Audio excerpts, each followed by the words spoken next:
At the family dinner, my parents looked me in the eye and said, "Your sister deserves it." They handed her the keys to the trucking empire I had spent 10 years building and the deed to the house I had been secretly paying for.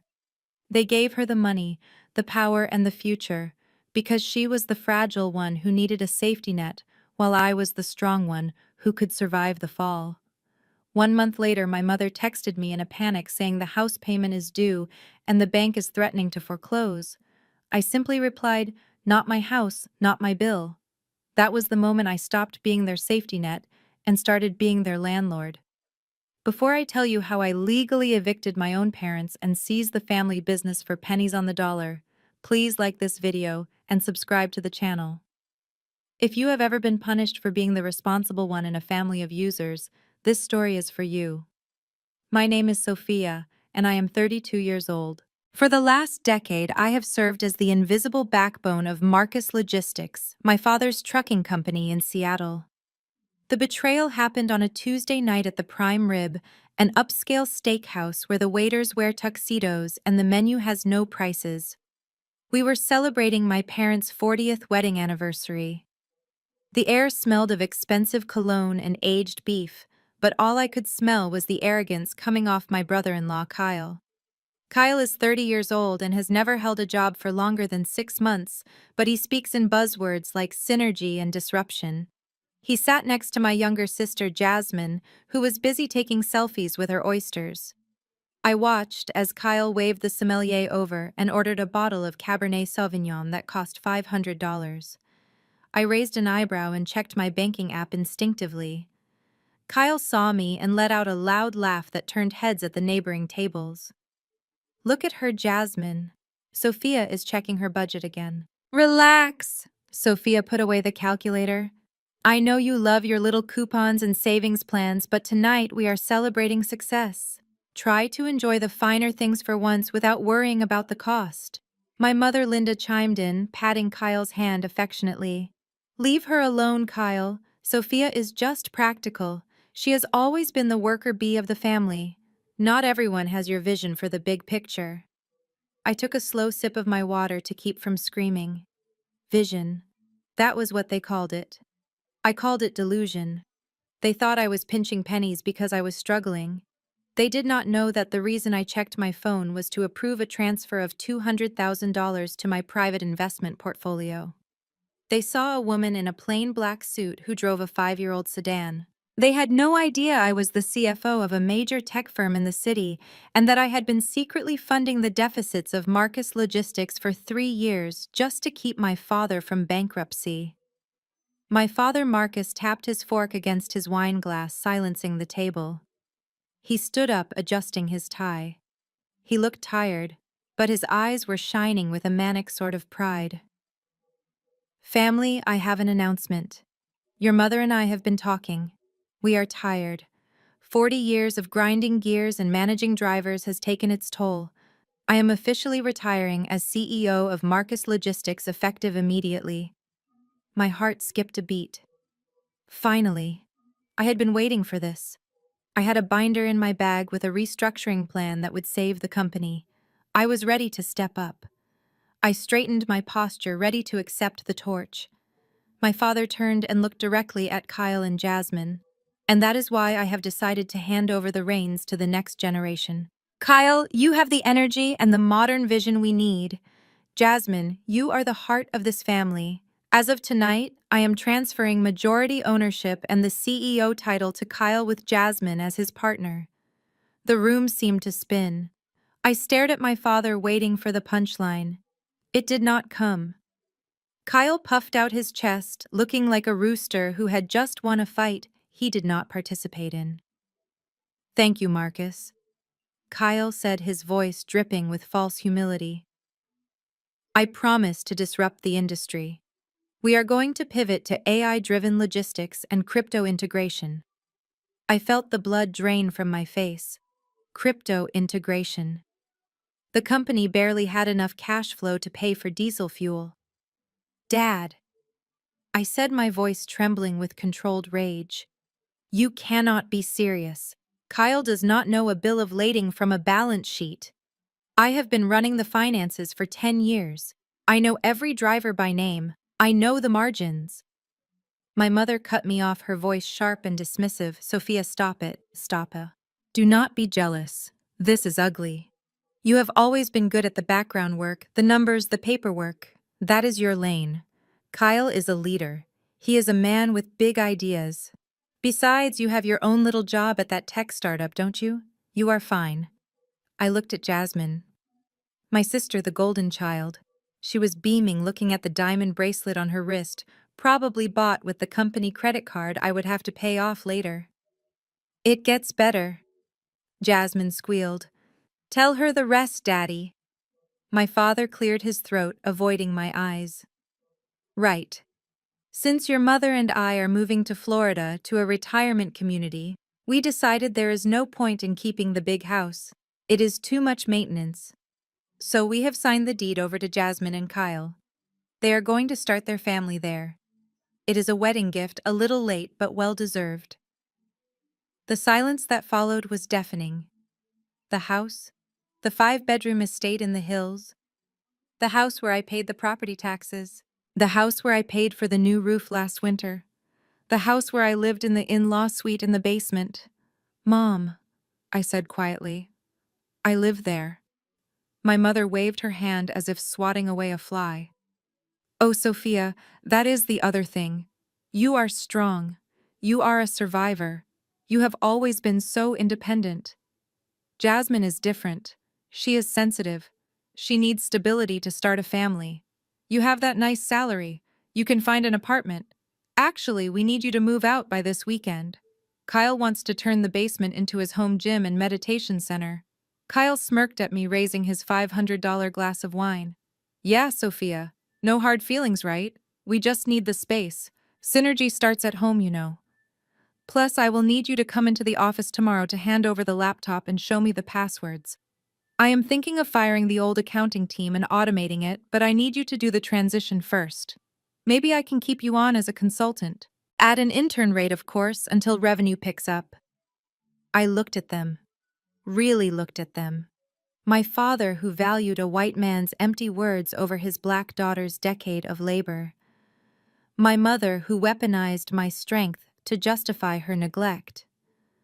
My sister, who believed she was a princess because she had never been forced to be a warrior. Something inside me snapped, but it was not a loud snap. It was the quiet click of a vault door closing. I picked up my napkin and dabbed my mouth. I did not scream. I did not cry. I reached into my purse.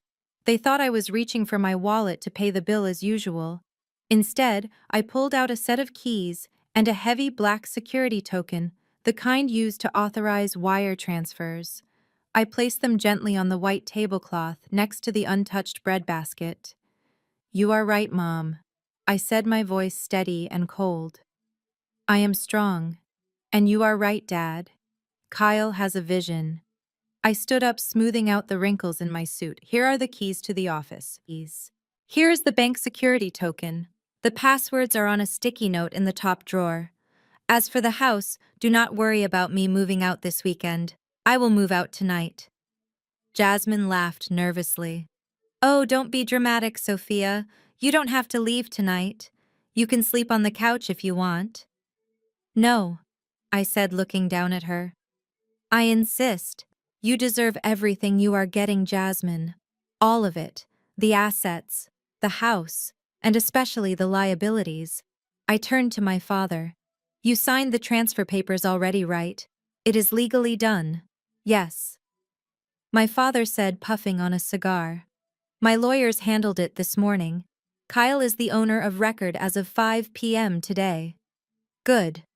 I smiled, and it was the first genuine smile I had shown all night. I walked away from the table, leaving them with their expensive wine and their delusions of grandeur. I did not tell them that the corporate insurance policy was up for renewal at midnight, and I was the only authorized signatory. I did not tell them that the line of credit for fuel was guaranteed personally by me and would dissolve the moment I resigned. And I certainly did not tell them that the house they just gifted to my sister had a balloon payment of $150,000 due in 30 days, a payment I had been saving for, but was now going back into my pocket. As I walked out into the cool Seattle air, I pulled out my phone and blocked their numbers one by one. My mother, my father, Jasmine, Kyle.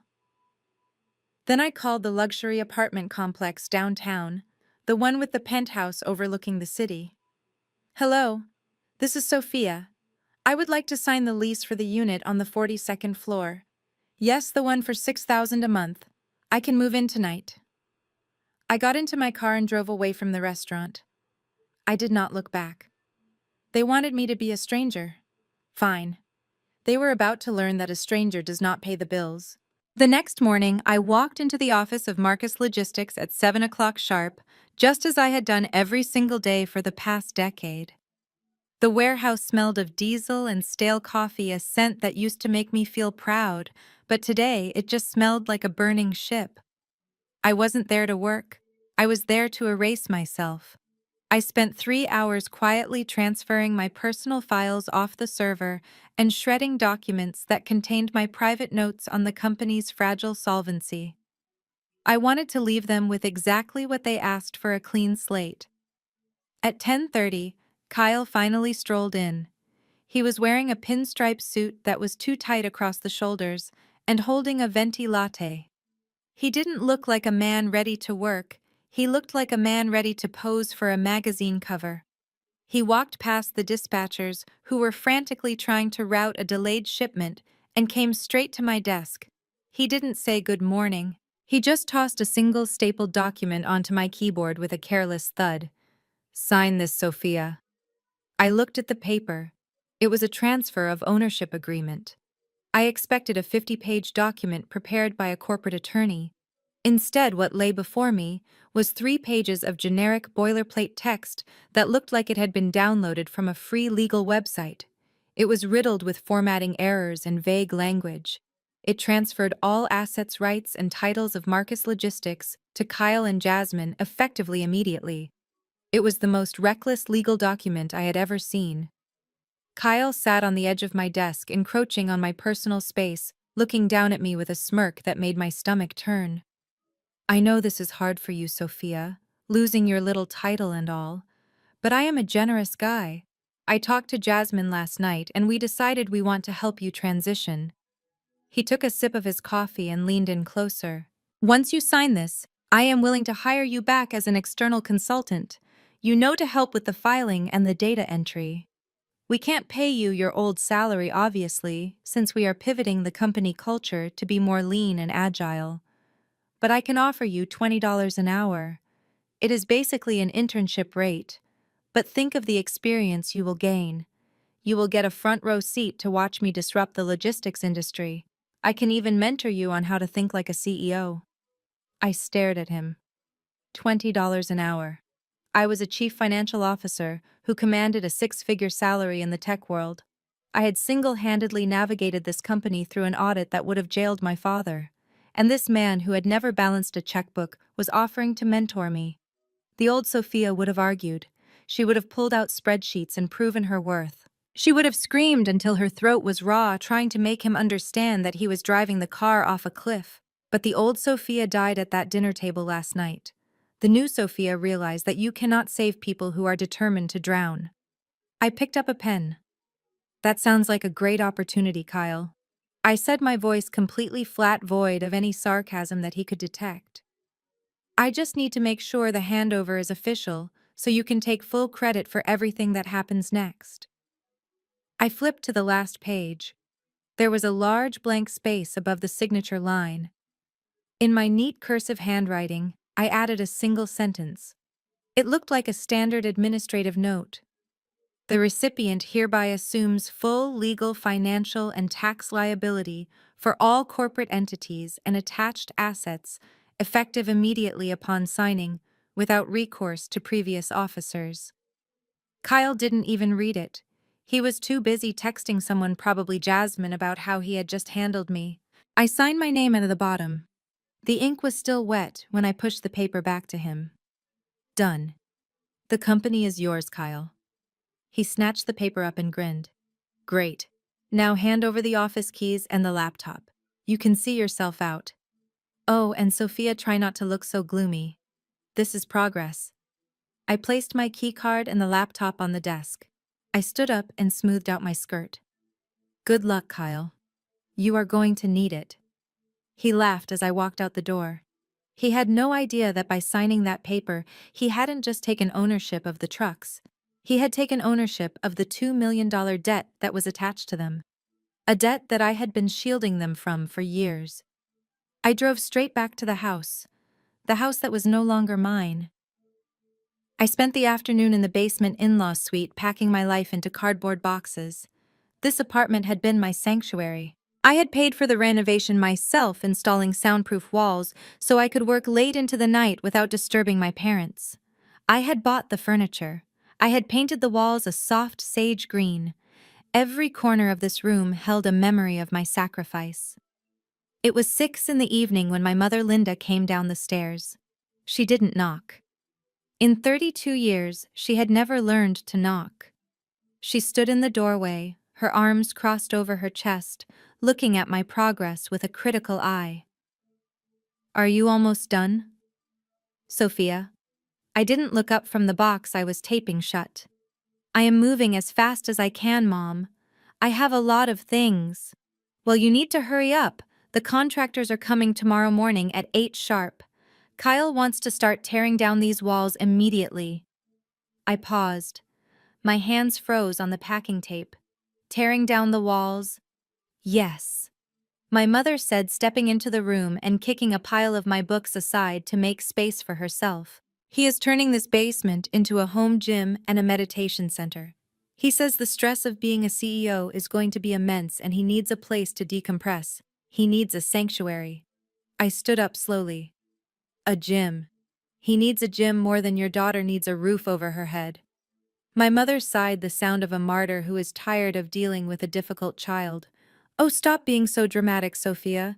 You are not on the street. You have plenty of money from that tech job of yours. You can go stay at a hotel.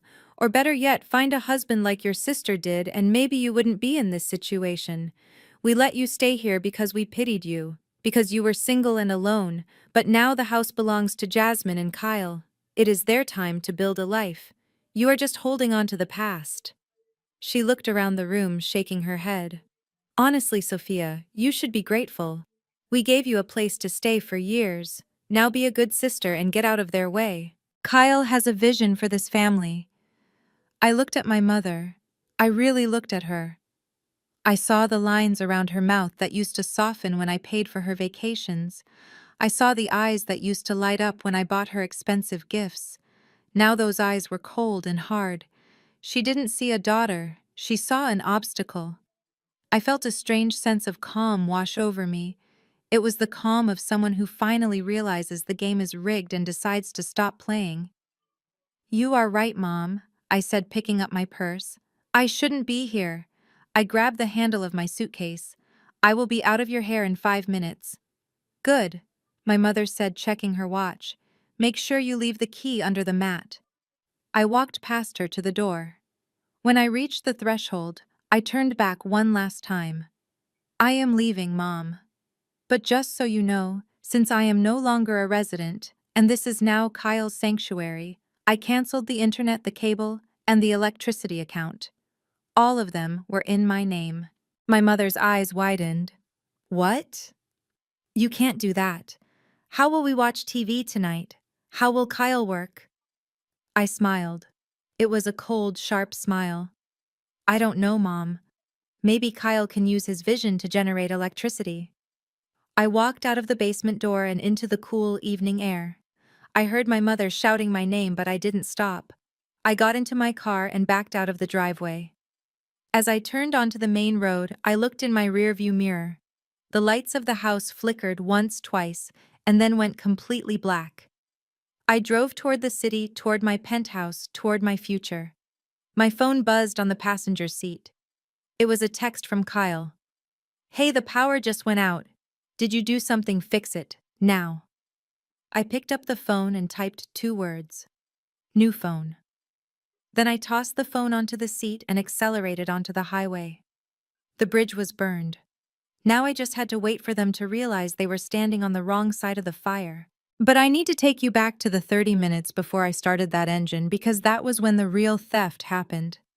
The theft that would eventually cost my sister everything. While I was in the basement folding my clothes into neat piles, Jasmine came downstairs. She did not come to help. She came to supervise. She stood in the doorway holding a glass of champagne that she had poured from the bottle I bought for my father's anniversary. She leaned against the doorframe watching me wrap a porcelain vase in newspaper. "You know, Sophia, you really should have seen this coming," she said, taking a slow sip. "Mom and Dad have been worried about you for years. You are so rigid, so obsessed with work. Kyle says you have no work-life balance. He says you are going to burn out and become a liability. We are doing you a favor by taking the company off your hands. Now you can find a husband or a hobby." I did not respond. I just kept taping the box. My silence always infuriated her. She wanted a fight. She wanted me to cry and beg so she could feel superior. When I denied her that reaction, she decided to create one. She walked into the room and started rummaging through my open suitcase. "Hey, what are you doing?" I said, stepping forward. "Checking for company property," Jasmine said, tossing my silk blouses onto the floor. "Kyle said we need to make sure you are not taking anything that belongs to Marcus Logistics. Since you paid for all this with the salary Dad gave you, technically, it all belongs to the family." She froze. Her eyes locked onto an orange box sitting on top of my dresser. It was the unmistakable orange of Hermes. She lunged for it before I could stop her. She ripped the lid off and pulled out the leather handbag inside. It was a Birkin 30 in Togo leather. Her jaw dropped. "Oh my God," she whispered. "A Birkin. This is $20,000, Sophia. How do you have this?" She turned to me, her face twisting with accusation. "You stole this." "Bull. You must have. There is no way you afford this on your salary. You have been skimming from the company, haven't you? That is why the profits were down last quarter. You were buying yourself designer bags while Mom and Dad were stressing about fuel costs." I looked at the bag. It was a gift from a real estate mogul I had helped close a $50 million deal for in my other life, the life they knew nothing about. It was not stolen. It was earned. But looking at Jasmine clutching it like a greedy child, I realized something. If I fought for it, she would never let it go. She would call the police. She would call Mom. It would turn into a scene that would keep me here for hours. And I needed to leave. I took a deep breath. "Fine," I said calmly. "Take it." Jasmine blinked, surprised by my surrender. "What?" "Take it," I repeated. "Consider it a severance package. If you think I stole it, then keep it. It will look better on you anyway." Jasmine smirked, clutching the bag to her chest. "You admit it then. You are a thief. I am keeping this, and I am going to tell Kyle to audit everything you did for the last 5 years." She turned her back to me, admiring herself in the mirror with the bag. She was so distracted by the leather and the logo that she did not see me reach into the top drawer of my nightstand. My hand closed around a small black object. It was a plastic fob no bigger than a car key. It was the RSA Secure ID token for the Marcus Logistics corporate treasury account. Without this token physically present, no one could approve wire transfers over $10,000. No one could access the payroll mainframe. No one could authorize the line of credit renewal. To Jasmine, it looked like a piece of plastic junk. To me, it was the heart of the company. I slipped the token into the pocket of my blazer. "Enjoy the bag, Jasmine," I said, zipping up my suitcase. "It is the most valuable thing you will touch all year." She laughed, waving me away. "Just go, Sophia. And do not expect an invite to the housewarming." I walked past her, dragging my suitcase up the stairs. I walked past my father, who was asleep in his recliner.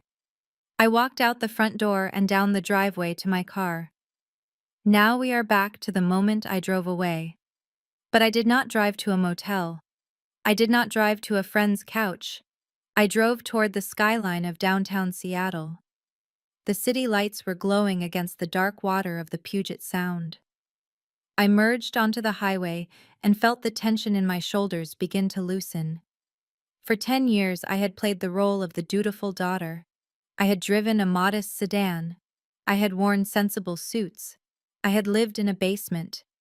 I had dimmed my light so my sister and father could shine. But tonight the dimmer switch was broken. I took the exit for the financial district and pulled up to the curb of the Obsidian Tower. It was a glass needle rising 60 stories into the air, the most exclusive residential building in the city. The valet was waiting, a young man named Thomas who knew better than to ask why I was arriving with a suitcase at 10 p.m. "Good evening, Miss Vance," Thomas said, opening my car door. "Welcome home? Shall I take your bags up?" "Yes, Thomas, thank you. And please park the sedan in the back lot. I will be taking the Porsche tomorrow." "Certainly, Miss Vance." I walked through the lobby. It smelled of white tea and teakwood. The concierge nodded at me as I scanned my biometric pass to access the private elevator. The doors slid shut, cutting off the noise of the world. As the elevator climbed, the numbers ticked upward. 10, 20, 40, 50. When the doors opened, I stepped directly into my penthouse. Floor-to-ceiling windows wrapped around the entire apartment, framing the city below like a living painting. The floors were white marble. The furniture was Italian leather. On the kitchen island, a bottle of Dom Perignon was chilling in a silver bucket left by my housekeeper, who knew I had a difficult week ahead. This was my reality. This was the life I had built with my own hands, working 80-hour weeks, investing in tech startups and trading crypto, while my family thought I was just doing data entry. I kicked off my heels and walked to the window. From here, the city looked like a circuit board. Somewhere down there in the dark suburbs, my parents were probably sitting in the dark, confused about why the lights went out. Somewhere down there, Jasmine was posing with a handbag she didn't know was a prototype gift, worth more than her husband's car. And somewhere down there, Kyle was sleeping soundly, believing he was a CEO. I reached into my pocket and pulled out the black security token. The digital numbers on the small screen flickered, changing every 60 seconds. 3, 8, 4, 1, 9, 2. It was a code. A heartbeat. I walked over to my desk where my real setup was waiting. 3 monitors, a secure server connection, a satellite phone. I sat down and logged into the Marcus Logistics Treasury portal. The screen prompted me for the 2-factor authentication code. I looked at the token in my hand. I could have logged in. I could have transferred funds to cover the payroll that was due on Friday. I could have paid the insurance premium. I could have saved them.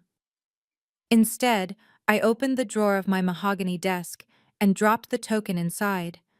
I locked the drawer and put the key in a small ceramic bowl. "Let them figure it out," I whispered to the empty room. I stood up and poured myself a glass of champagne. I walked out onto the balcony and let the cold wind hit my face. The air up here was thin and sharp. It tasted like freedom. My phone buzzed again. Another text from Jasmine. "I just looked up this bag online. It says waitlist only. You are so going to jail." I took a sip of champagne and typed a reply. "Check the inside pocket." I knew what she would find. A small card that said, "To Sophia. Thank you for making the impossible deal possible." Authentic prototype. Not for resale. It was proof of my competence, proof of my connections, proof that I existed in a world she could not even imagine. I turned off my phone. Tonight, I would sleep on Egyptian cotton sheets. Tomorrow, I would wake up and watch the empire I built crumble in the hands of the people who stole it. And the best part was, I wouldn't have to lift a finger. I just had to wait for the first check to bounce. The silence from the trucking company lasted exactly 48 hours. But I knew the silence from the house would not last nearly as long. You see, bricks and mortar do not care about family dynamics. They do not care about loyalty or betrayal. They only care about maintenance and mortgages. And the first of the month was approaching like a freight train with no brakes. For the past 5 years, my parents lived in what I call a bubble of blissful ignorance. They lived in a 5-bedroom colonial estate with heated floors and a pool that rivaled a resort. They drove luxury cars. They hosted lavish dinners. They believed that Marcus Logistics paid for all of it. They believed the company was a gold mine that funded their lifestyle effortlessly. They were wrong. The reality was that the trucking industry operates on razor-thin margins. The company made enough to pay the drivers and buy fuel, but it did not make enough to cover the $8,500 monthly mortgage on the estate. It did not cover the property taxes or the landscaping crew or the pool maintenance. I covered that. Every single month on the 1st at 9 a.m., a transfer of $8,500 left my personal account and went directly to the mortgage lender. I never told them. I called it my contribution to the household. I called it rent. But in reality, I was subsidizing their illusion of wealth. I wanted my father to feel successful. I wanted my mother to feel secure. I shielded them from the math because I thought that was what a good daughter did. But now I was not a good daughter. I was a stranger. And strangers do not pay mortgages on houses they have been evicted from. It was Tuesday morning when the notification hit my mother's phone. I know this because at 10 a.m. I was sitting in my office overlooking the Seattle harbor when my phone started vibrating with the specific ringtone I had assigned to my mother. It was a frantic, urgent ring. I let it go to voicemail. Then came the text messages. They started politely, but escalated quickly into the panic I had anticipated. Sophia, the bank just sent a weird alert. It says the mortgage payment is overdue. There must be a glitch in the autopay. Please call them and fix it ASAP. I stared at the screen and took a slow sip of my tea. A glitch. She thought it was a glitch. She had no idea that the autopay was linked to my checking account, and I had canceled it the night I moved out. I did not reply. 10 minutes later, another text came through. Sophia, are you getting these? The bank is saying we owe $8,500 plus a late fee. Why didn't the money go through? Did you forget to transfer it from the company account? I almost laughed out loud. The company account. If she checked the company account, she would find enough money to buy a used Honda Civic, not enough to pay for a mansion in the hills. I decided it was time to break the bubble. I did not want to engage in a conversation. I did not want to hear her voice. So I drafted a message that sounded as cold and mechanical as the system that was currently flagging their credit score. Please forward all billing inquiries to the current deed holders Kyle and Jasmine. I am no longer financially associated with this property or its expenses. All automatic payments from my personal accounts have been terminated effective immediately. I hit send. I imagined the scene in the kitchen. My mother reading the text. Her reading glasses perched on her nose, her face turning from confusion to shock, and then to blinding rage. She would show it to my father. He would bluster and shout about how ungrateful I was. They would call Kyle. Kyle would tell them not to worry, that he would handle it. But Kyle had no money. The response from my mother came 3 minutes later. It was not a text. It was a novel. You ungrateful child. After everything we did for you, we put a roof over your head, we let you live in our basement. And this is how you repay us, by trying to sabotage your sister's happiness. You know Kyle and Jasmine are just getting started. They don't have that kind of cash flow yet. You need to pay this, Sophia. It is your moral obligation. You lived here for free for years. For free. The words burned. I had paid over $500,000 into that house over the last 5 years.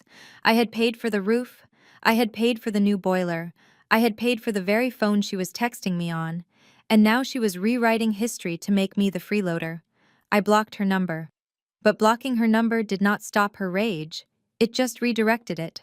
An hour later, my best friend Tasha called me. Girl, you need to get on Facebook right now. Tasha said, her voice low. Your mom is losing it. I opened my laptop and navigated to my mother's profile. And there it was, a public post that was rapidly gathering likes and comments from the church ladies and the extended family. It breaks a mother's heart when a child turns their back on family. We raised Sophia to be generous and kind, but money has changed her. She has abandoned us in our time of transition. She has left her sister and new brother-in-law to drown just out of jealousy. Please pray for her soul. We are shocked by her cruelty. Below the post, the comments were pouring in. Oh, Linda, I am so sorry. Money is the root of all evil. I always knew she was stuck up. She thinks she is better than everyone just because she has that fancy job. Don't worry, Linda. God will provide. Shame on Sophia. I read the comments and I felt a strange detachment. A year ago, this would have crushed me. I would have rushed to fix it to clear my name to buy their silence. I would have paid the $8,500 just to stop the gossip. But today, I saw it for what it was. It was manipulation. It was a performance. My mother was using public shame to force me back into my role as the family ATM. She didn't care about my soul. She cared about her credit rating. I closed the laptop. I did not comment. I did not defend myself. I knew something the church ladies didn't know. I knew that a Facebook post could not pay a mortgage. I knew that prayers could not stop a foreclosure process. And I knew that in 30 days, when the second payment was missed, the bank would send a notice of default. And unlike my mother, the bank did not post on Facebook. They posted eviction notices on front doors. My mother wanted a villain for her story, so I would let her have one. I would be the villain. I would be the cold, heartless daughter who abandoned them. Because being the villain was free. Being the hero was costing me $8,500 a month, and I was done paying the price of admission to a family that did not want me. I picked up my phone and opened my banking app. I looked at the $8,500 sitting in my savings account. I transferred it to my investment portfolio. Then I called my lawyer. Hello, Sophia? He answered on the first ring. Hi, David, I said. I need you to set up a Google alert for a specific property address. My parents' house. Everything okay? He asked. Everything is fine, I said. I just want to be the first to know when it hits the foreclosure auction market. I have a feeling it is going to be available at a steep discount very soon. You are going to buy it back. He asked, his voice surprised. I spun my chair around to look at the city skyline. Oh, I am not just going to buy it back, David. I am going to buy it as an investment property. And if the current tenants want to stay, they are going to have to sign a lease.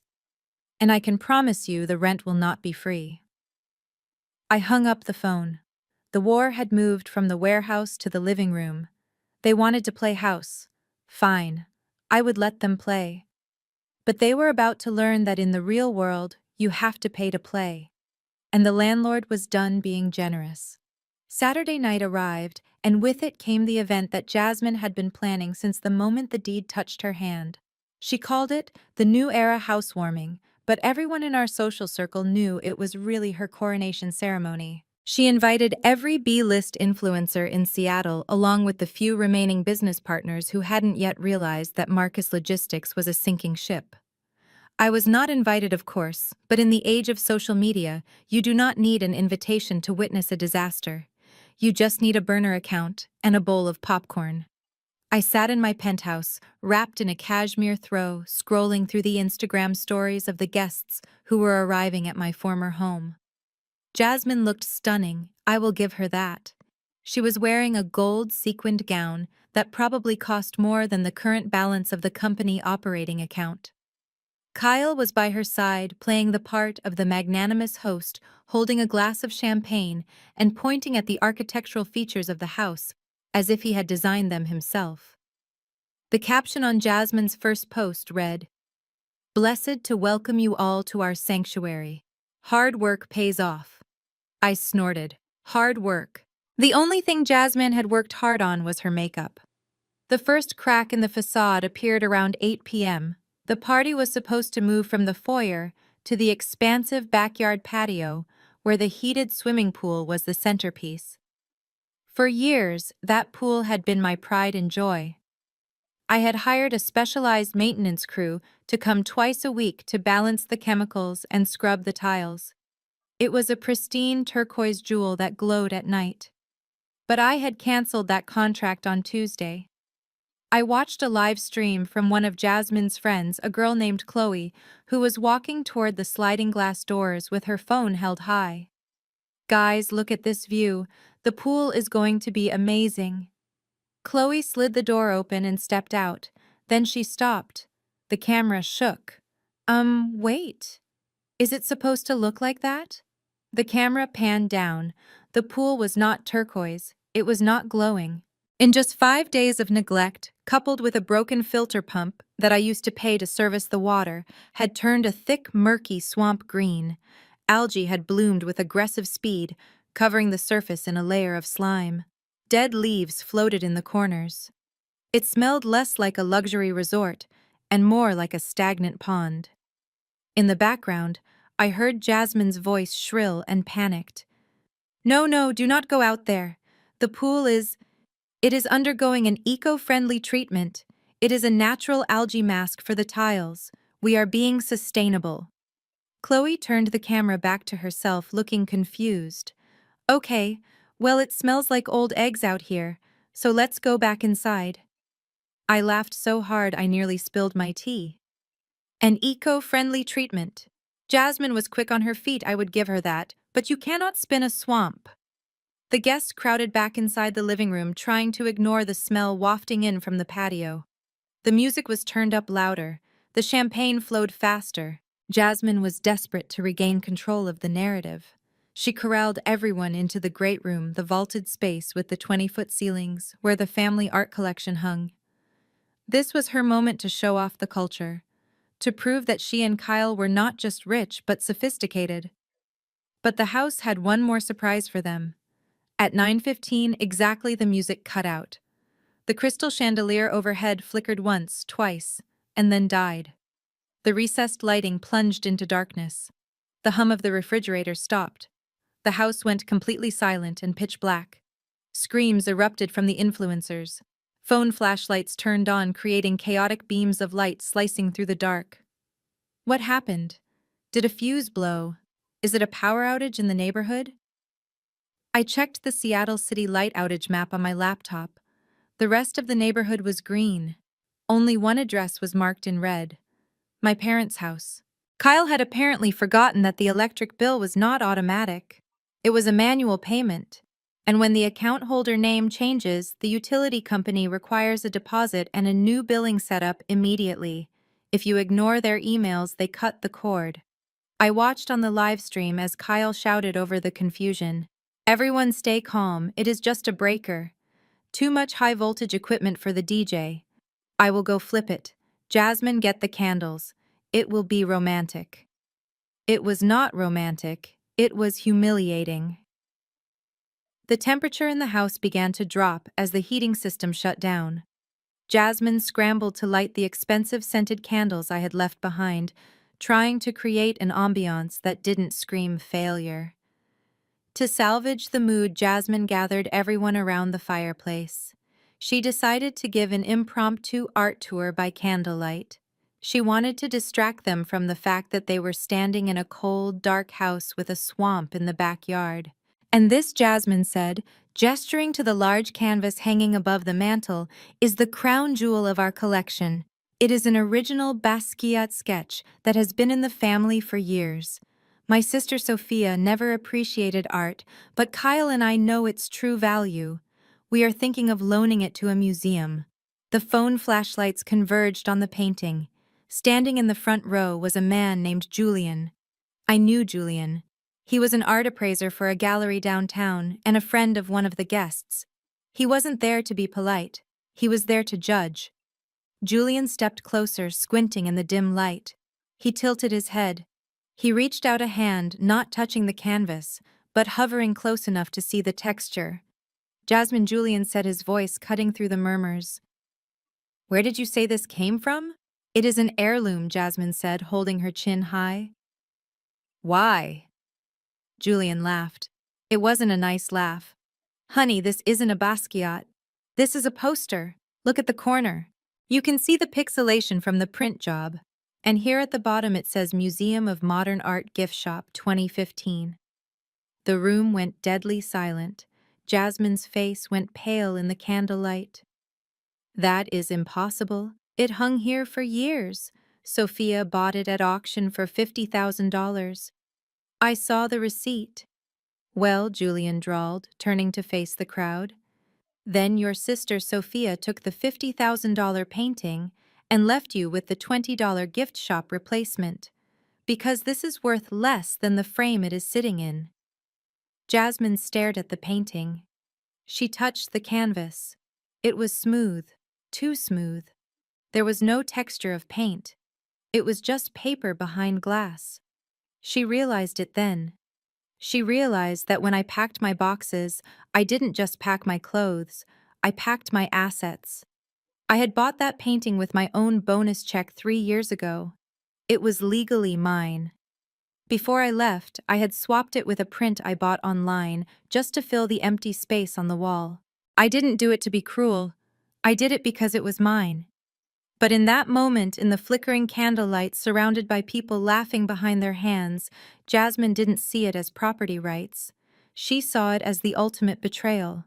She took it, Jasmine whispered, her voice trembling with rage. She took the real one. She left us with trash. Well, Julian said, checking his watch, at least the frame is nice. Does anyone want to go to a bar? It is freezing in here, and I think the toilets are going to stop flushing soon if the electric pump is out. The exodus was swift. Within 20 minutes, the house was empty. The influencers fled to warm bars where they could post their snarky updates about the disastrous party. I closed my laptop. Jasmine was standing in the dark in a cold house next to a fake painting overlooking a green pool. She wanted the lifestyle I had built, but she didn't realize that the lifestyle required maintenance. It required bills. It required attention to detail. She wanted the glory. I kept the infrastructure. And as I walked into my temperature-controlled bedroom and looked at the real Basquiat sketch, leaning against my dresser, waiting to be hung, I felt a deep sense of peace. They called me the help. They called me the worker bee. But tonight they learned a hard lesson. When the worker bee leaves the hive, doesn't just stop making honey, it starves. I turned off the light and went to sleep while my sister sat in the dark, waiting for a sunrise that wouldn't pay her bills. Monday morning arrived with a hangover that no amount of coffee could cure. The disastrous housewarming party had left the estate looking like a crime scene. Empty champagne bottles floated in the green pool and the expensive rental furniture was stained with wine.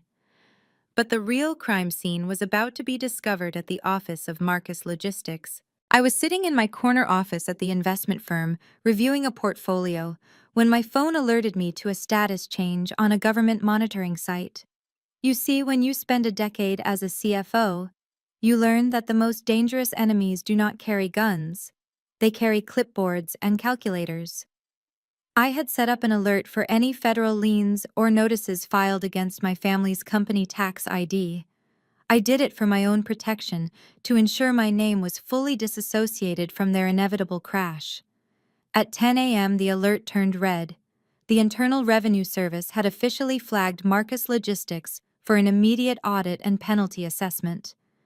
Back at the house, the mailman walked up the driveway past the overflowing trash cans and delivered a thick white envelope with the Department of the Treasury seal in the top corner. My mother, Linda, collected it. She didn't open it. In her mind, government letters were things that Sophia handled. She just tossed it onto the kitchen island where Kyle was nursing a headache and eating dry toast. "Here, Kyle," my mother said.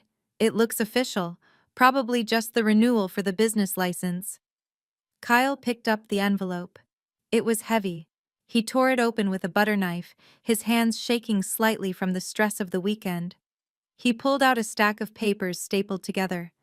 The cover letter was printed on stiff formal paper.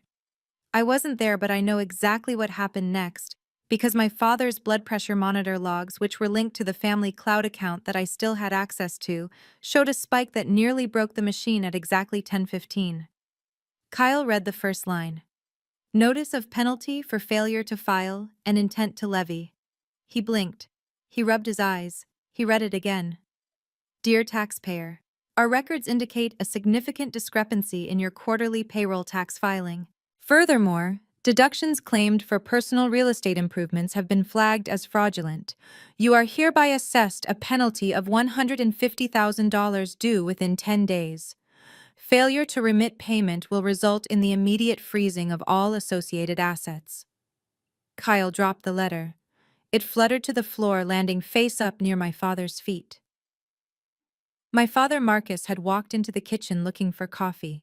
He looked at Kyle's pale face. "What is it, son? Bad news about a shipment." Kyle tried to cover it up. He tried to laugh. "No, Dad. Just some bureaucratic nonsense. The IRS makes mistakes all the time. I will call them and clear it up. It is just a computer error." But my father knew business. He knew that computer errors didn't make grown men turn the color of ash. He bent down and picked up the letter. "Give me that." "No. Dad, really, do not worry about it." My father snatched the letter. He put on his reading glasses. The silence in the kitchen stretched for an agonizing minute. The only sound was the humming of the refrigerator that I had paid to repair 3 years ago. $150,000. My father whispered. Fraudulent deductions. He looked up at Kyle, his eyes wide with horror. "Kyle, what did you do? What did you file?" Kyle started backing away, his hands up in a defensive posture. "I just tried to be smart, Dad. I used that new accounting software. It said we could write off the house transfer as a business loss because it was a corporate gift. And I listed the pool cleaning as facility maintenance. I was trying to lower our tax burden. Sophia always paid too much in taxes. I was trying to save us money. You tried to write off a swimming pool as a business expense." My father roared. His face turned a deep, alarming shade of purple. "Are you insane? That is tax evasion, Kyle. That is federal prison." My mother rushed over, clutching her pearls. "Marcus, calm down, your heart." But it was too late. The stress of the last week, the realization that his legacy was crumbling, and the shock of the penalty was too much for a 60-year-old man with a history of hypertension. My father clutched his chest. He gasped for air, his eyes rolling back in his head. He collapsed onto the cold tile floor with a sickening thud. "Marcus!" My mother screamed. The next hour was a blur of sirens and flashing lights. The ambulance pulled into the driveway, casting red shadows on the rotting green pool. The paramedics loaded my father onto a stretcher. My mother was sobbing, holding his hand. Kyle stood in the doorway, looking useless, holding the IRS letter like a weapon he had accidentally fired. At the hospital, the doctors managed to stabilize him. It was a minor heart attack brought on by acute stress. He would survive, but he needed rest. He needed peace. Instead, he got a war room. I received a text from a cousin who worked at the hospital. She told me everything. She told me that as my father lay in the hospital bed, hooked up to monitors, my family did what they always did. They found a way to blame me. My mother stood by the bedside, wiping tears with a tissue. "This is Sophia's fault," she said, her voice trembling with misplaced righteousness. "If she hadn't left us in the lurch, this wouldn't have happened. She knew the taxes were due. She set us up. She probably changed the codes on the software so Kyle would make a mistake. She wants to see us fail. She wants to kill her own father." Jasmine nodded aggressively. "She is evil, Mom. She walked out knowing we didn't understand the tax code. She did this on purpose. She is punishing us for being happy." Kyle seized on this narrative. It was his lifeline. "Exactly," he said, pacing the hospital room. "She didn't leave any instructions. How was I supposed to know that the pool wasn't a deductible asset? She sabotaged the filing system. I am going to tell the IRS that. I will tell them it was the previous CFO's negligence. They stood there in that sterile white room rewriting reality to fit their ego. They didn't care that I had left a detailed binder labeled tax compliance on my desk. They didn't care that I had offered to stay for 2 weeks to train them, and they had laughed in my face. They needed a villain, and I was the perfect candidate. But while they were busy blaming me, reality was still ticking. The IRS did not care about family drama. The 10-day clock was running. Kyle excused himself from the room, saying he needed to go to the cafeteria to get coffee. But he didn't go to the cafeteria. He went to his car. He sat in the driver's seat of his leased BMW and stared at the dashboard. He was trapped. The company account was empty. His personal credit cards were maxed out from the party. The bank wouldn't loan him a dime. And in 9 days, the government was going to seize everything, including the trucks and the house. He needed cash, fast. He opened the glove compartment and pulled out a stack of documents he had taken from my father's home office before the ambulance arrived. It was the file for the Oakwood Retirement Trust. This was my parents' nest egg. It was a protected fund that I had set up for them 5 years ago. It had over $300,000 in it. Money meant for their old age. Money that was supposed to be untouchable. Kyle flipped through the pages. His eyes scanned the withdrawal terms. Funds may be withdrawn for emergency medical or housing purposes. His eyes lit up. This was it. This was the lifeline. He could withdraw the $150,000, pay the IRS penalty, and then pay it back later when his big crypto investments took off. It was perfect. But then his finger stopped at the bottom of the page. Signature of trustee required for all withdrawals over $10,000. Trustee Sophia Vance. Kyle cursed. He slammed his hand against the steering wheel. Of course. Sophia, always Sophia. I had set myself up as the trustee precisely to prevent my parents from spending their retirement on bad investments or giving it to Jasmine. Kyle looked at the signature line. He looked at the bold black ink where I had signed my name years ago. It was a distinct signature, sharp and elegant. He looked around the parking lot. No one was watching. He reached into his pocket and pulled out a pen. He found a blank piece of paper in the back of the folder. Slowly, carefully, he began to trace my signature. He did it once. It looked shaky. He did it again. Better. He did it a third time. It was almost a perfect match. A dark smile spread across his face. He told himself he was doing this for the family. He was doing this to save Marcus Logistics. He was doing this to save my father from another heart attack. It wasn't stealing. It was borrowing. And Sophia didn't need to know. She was out of the family anyway. Why should she control their money? He pulled out the official withdrawal form. He filled in the amount. $150,000. He took a deep breath, steadying his hand. He lowered the pen to the trustee's signature line. With one fluid motion, he committed a felony that would change his life forever. He signed my name. He held the paper up to the light. It looked authentic. He folded it and slipped it into his jacket pocket. I will fix this, he whispered to himself. I will be the hero. He started the car and drove toward the bank, unaware that the bank teller who handled the family trust was a woman named Patricia. And Patricia had been my best friend since the 3rd grade. Kyle thought he had just signed a check. What he had actually signed was his own arrest warrant. While Kyle was sitting in his car with a racing heart and a forged document in his pocket, believing he had just pulled off the heist of the century, I was sitting in a velvet booth at Le Cavalier, the most exclusive French restaurant in Seattle. The contrast between our two worlds could not have been more stark. Kyle was eating stale crackers from a vending machine while I was looking at a plate of oysters that had been flown in from Japan that morning.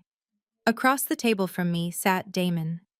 To the business world, Damon was the CEO of Sterling Chase Bank, the very institution that held my family's trust fund. To me, he was an ex-boyfriend who had remained a close ally. We had dated for 2 years before realizing that we were both married to our careers, but the respect remained. We met once a month to discuss market trends and occasionally to gossip about the high society of Seattle. Tonight, however, the topic wasn't interest rates, it was betrayal. We were just discussing the vintage of the Pinot Noir when my phone buzzed on the white tablecloth. It was a specific vibration pattern, one long buzz followed by 2 short ones. That meant it was a priority call. I glanced at the screen. The caller ID read, Sterling Chase Fraud Detection Unit. Damon saw it too. He raised an eyebrow and swirled his wineglass. That is my fraud department. he said calmly. Do you want me to take it? No, I said, picking up the phone. This is personal. I answered the call, keeping my voice low and steady. This is Sophia Vance. Ms. Vance, this is Sarah from the fraud prevention team at Sterling Chase. We have flagged a suspicious transaction request on the Oakwood Retirement Trust account. A withdrawal form for $150,000 was just submitted at our downtown branch. The signature matches yours on file, but the timestamp and the teller notes raised a red flag. The individual who submitted it was a male claiming to be your personal assistant. I felt a cold chill run down my spine. A male, personal assistant, Kyle. He hadn't just forged my name, he had impersonated my staff. He was desperate, he was reckless, and he was stupid. Ms. Vance. Sarah continued, her voice anxious. Did you authorize this withdrawal? If not, we will reject it immediately and notify the police. I paused. My instinct was to scream no. My instinct was to send the police to the bank lobby right now and have Kyle dragged out in handcuffs. But then I thought about the game I was playing. If I stopped him now, he would just claim it was a misunderstanding. He would say he brought the wrong paperwork. He would spin a story to my parents about how the evil bank made a mistake. He would play the victim. I needed him to be the villain. I needed him to commit the crime so fully and so completely that there was no way to spin it. I needed him to think he had gotten away with it so he would spend the money. Once that money was gone, once it was transferred to the IRS to pay the penalty, he would be on the hook for wire fraud, identity theft, and elder abuse. I looked at Damon. He was watching me with intense curiosity. Sarah, I said, my voice turning into ice, do not reject the transaction.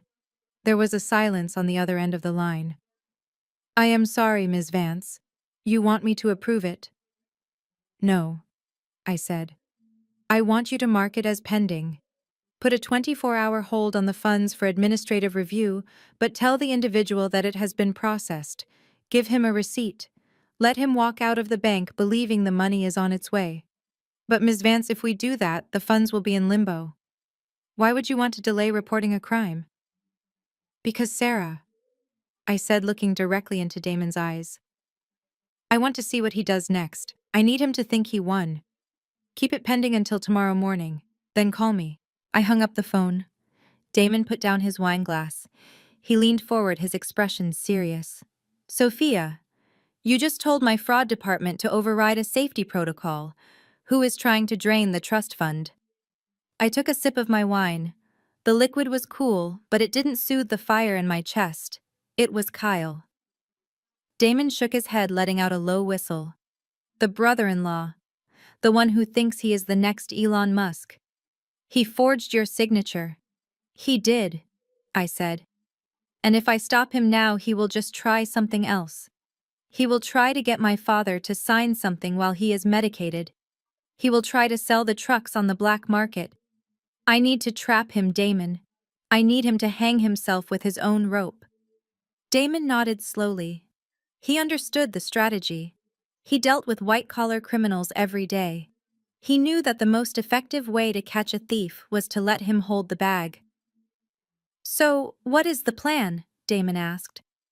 The plan is to let him sleep well tonight, I said, slicing into my steak. Right now, he is probably driving home thinking he is a genius. He thinks he saved the company. He thinks he outsmarted me. Tomorrow he will wire that money to the IRS. And the moment that wire hits the Federal Reserve, I will report the fraud. And then, Damon asked, and then the IRS will seize the funds because they are proceeds of a crime. But they won't credit the company's tax debt because the payment was fraudulent. So the company will still owe the penalty, and the trust fund will be empty. Damon winced. That is brutal, Sophia. Your parents will lose their retirement money. They already lost it, Damon, I said quietly.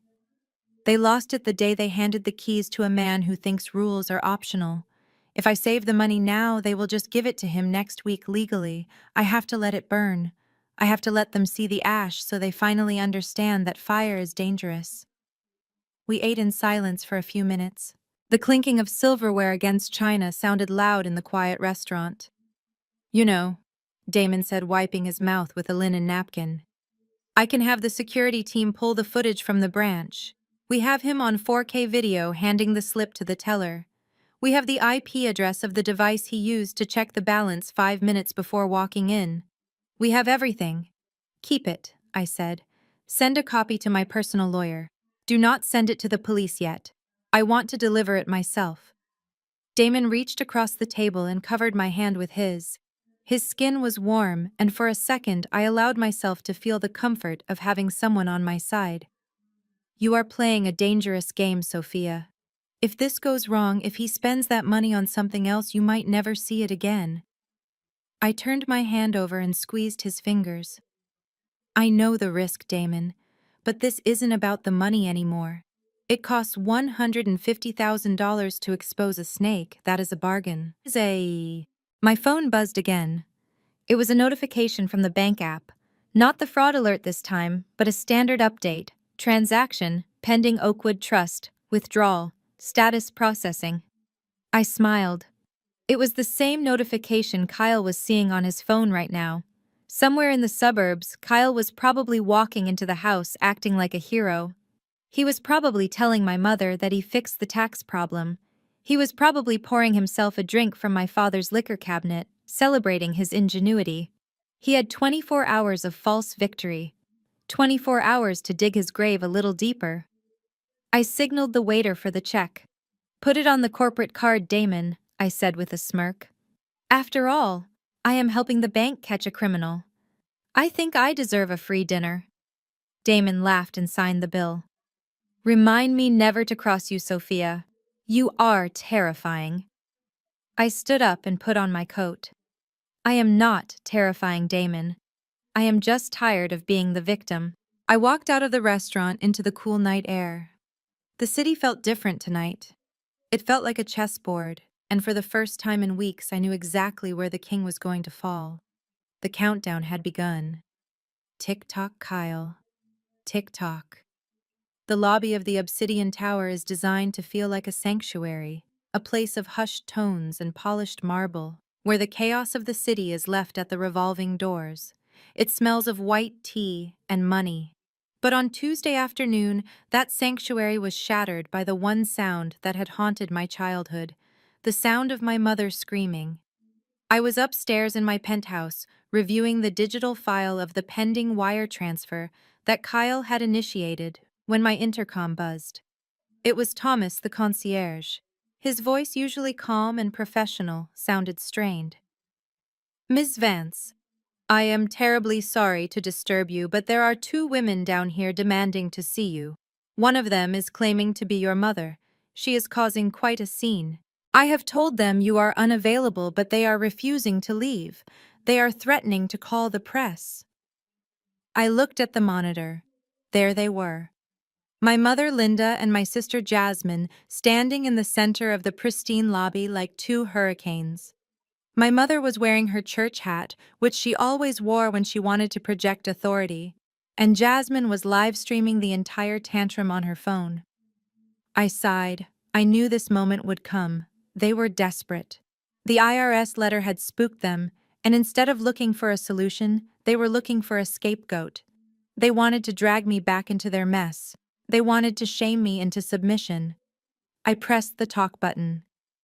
It is okay, Thomas. Do not call the police yet. I am coming down. And Thomas, please ask Mr. Sterling to meet me at the elevator bank. Mr. Sterling was my personal attorney, a shark in a 3-piece suit who had an office on the 2nd floor of the building. I kept him on retainer for moments exactly like this. I walked to my closet. If I was going into battle, I needed the right armor.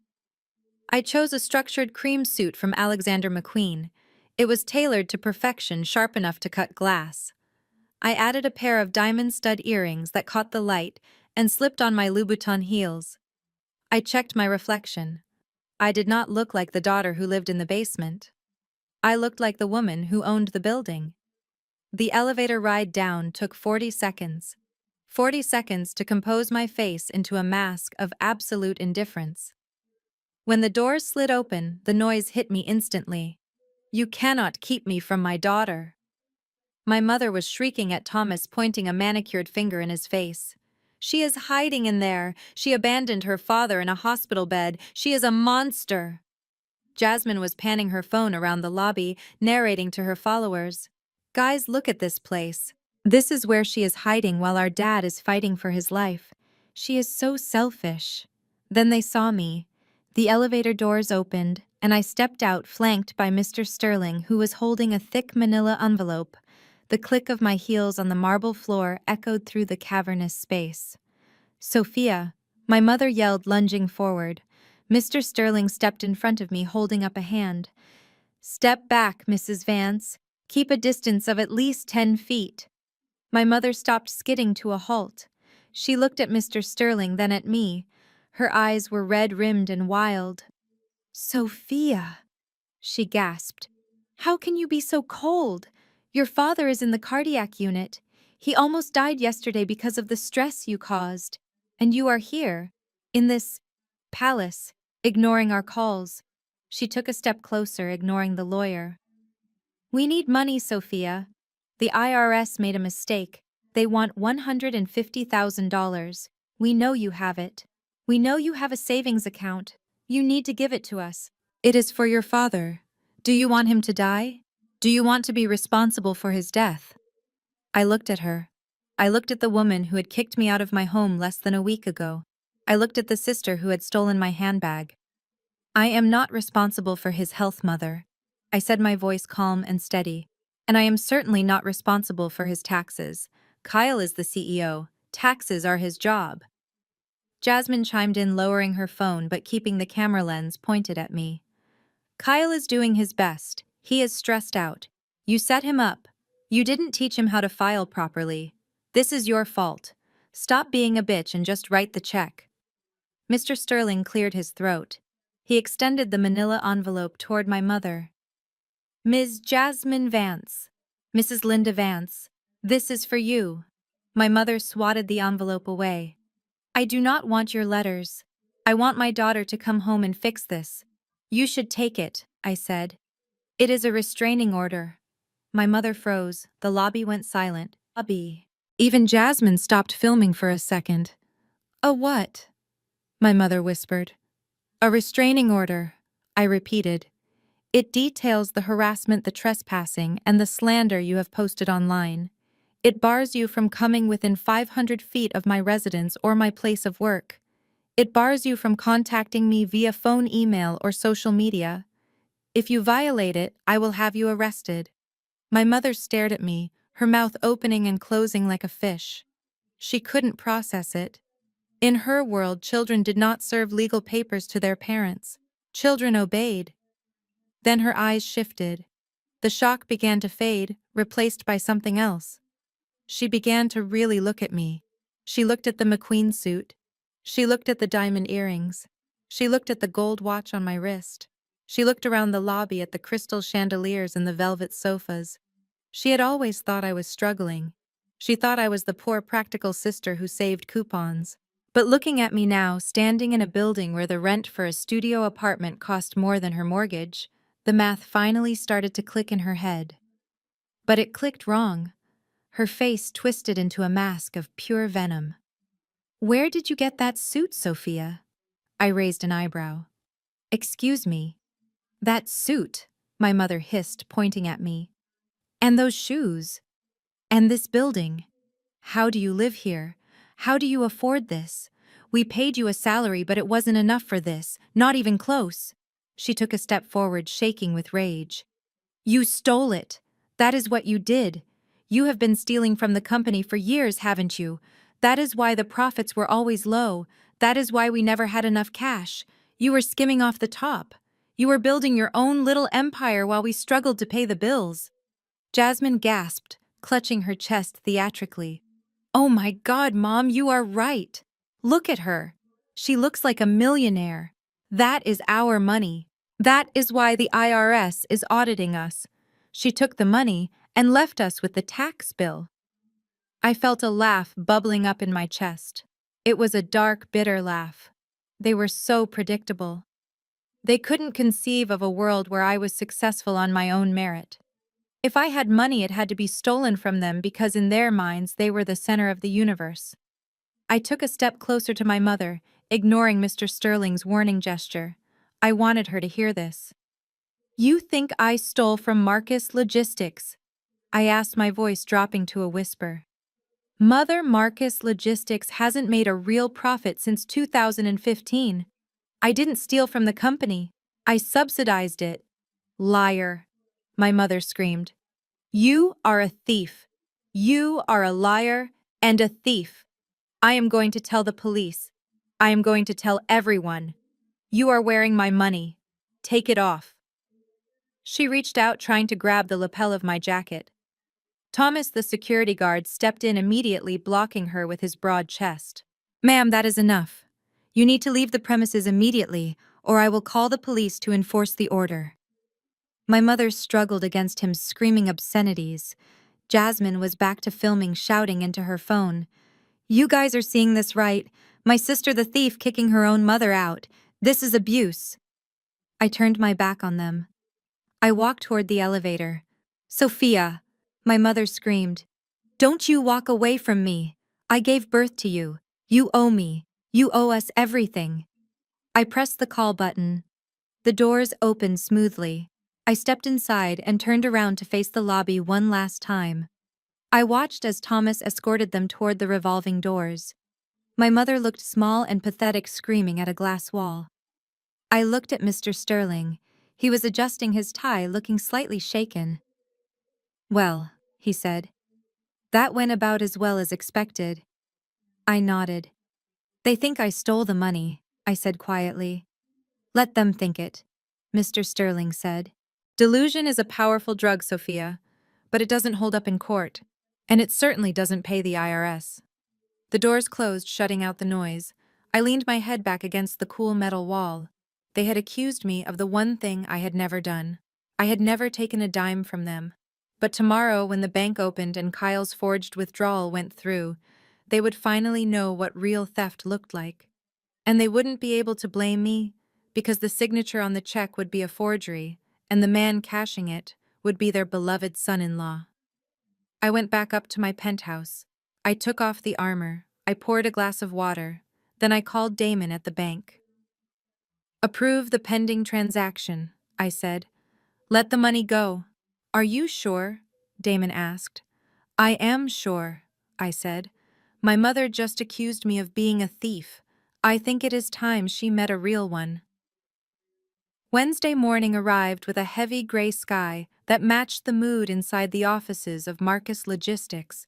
While I was enjoying a matcha latte in my penthouse and watching the harbor traffic, Kyle and Jasmine were about to learn a lesson in corporate finance that no amount of positive thinking could fix. They believed that the confrontation in my lobby yesterday was the climax of our war. They believed that my mother's screaming and the restraining order were the worst things that could happen. They were wrong. Those were just emotional skirmishes.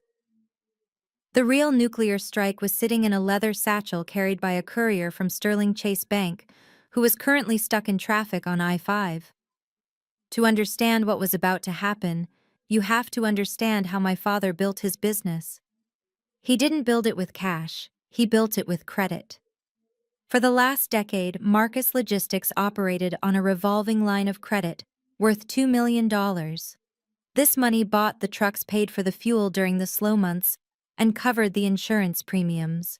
It was the oxygen that kept the company breathing. But banks do not lend $2 million to a trucking company with thin margins without a safety net. My father had bad credit from a bankruptcy in the 90s. My mother had no income, so the bank required a personal guarantor, a key person. That person was me.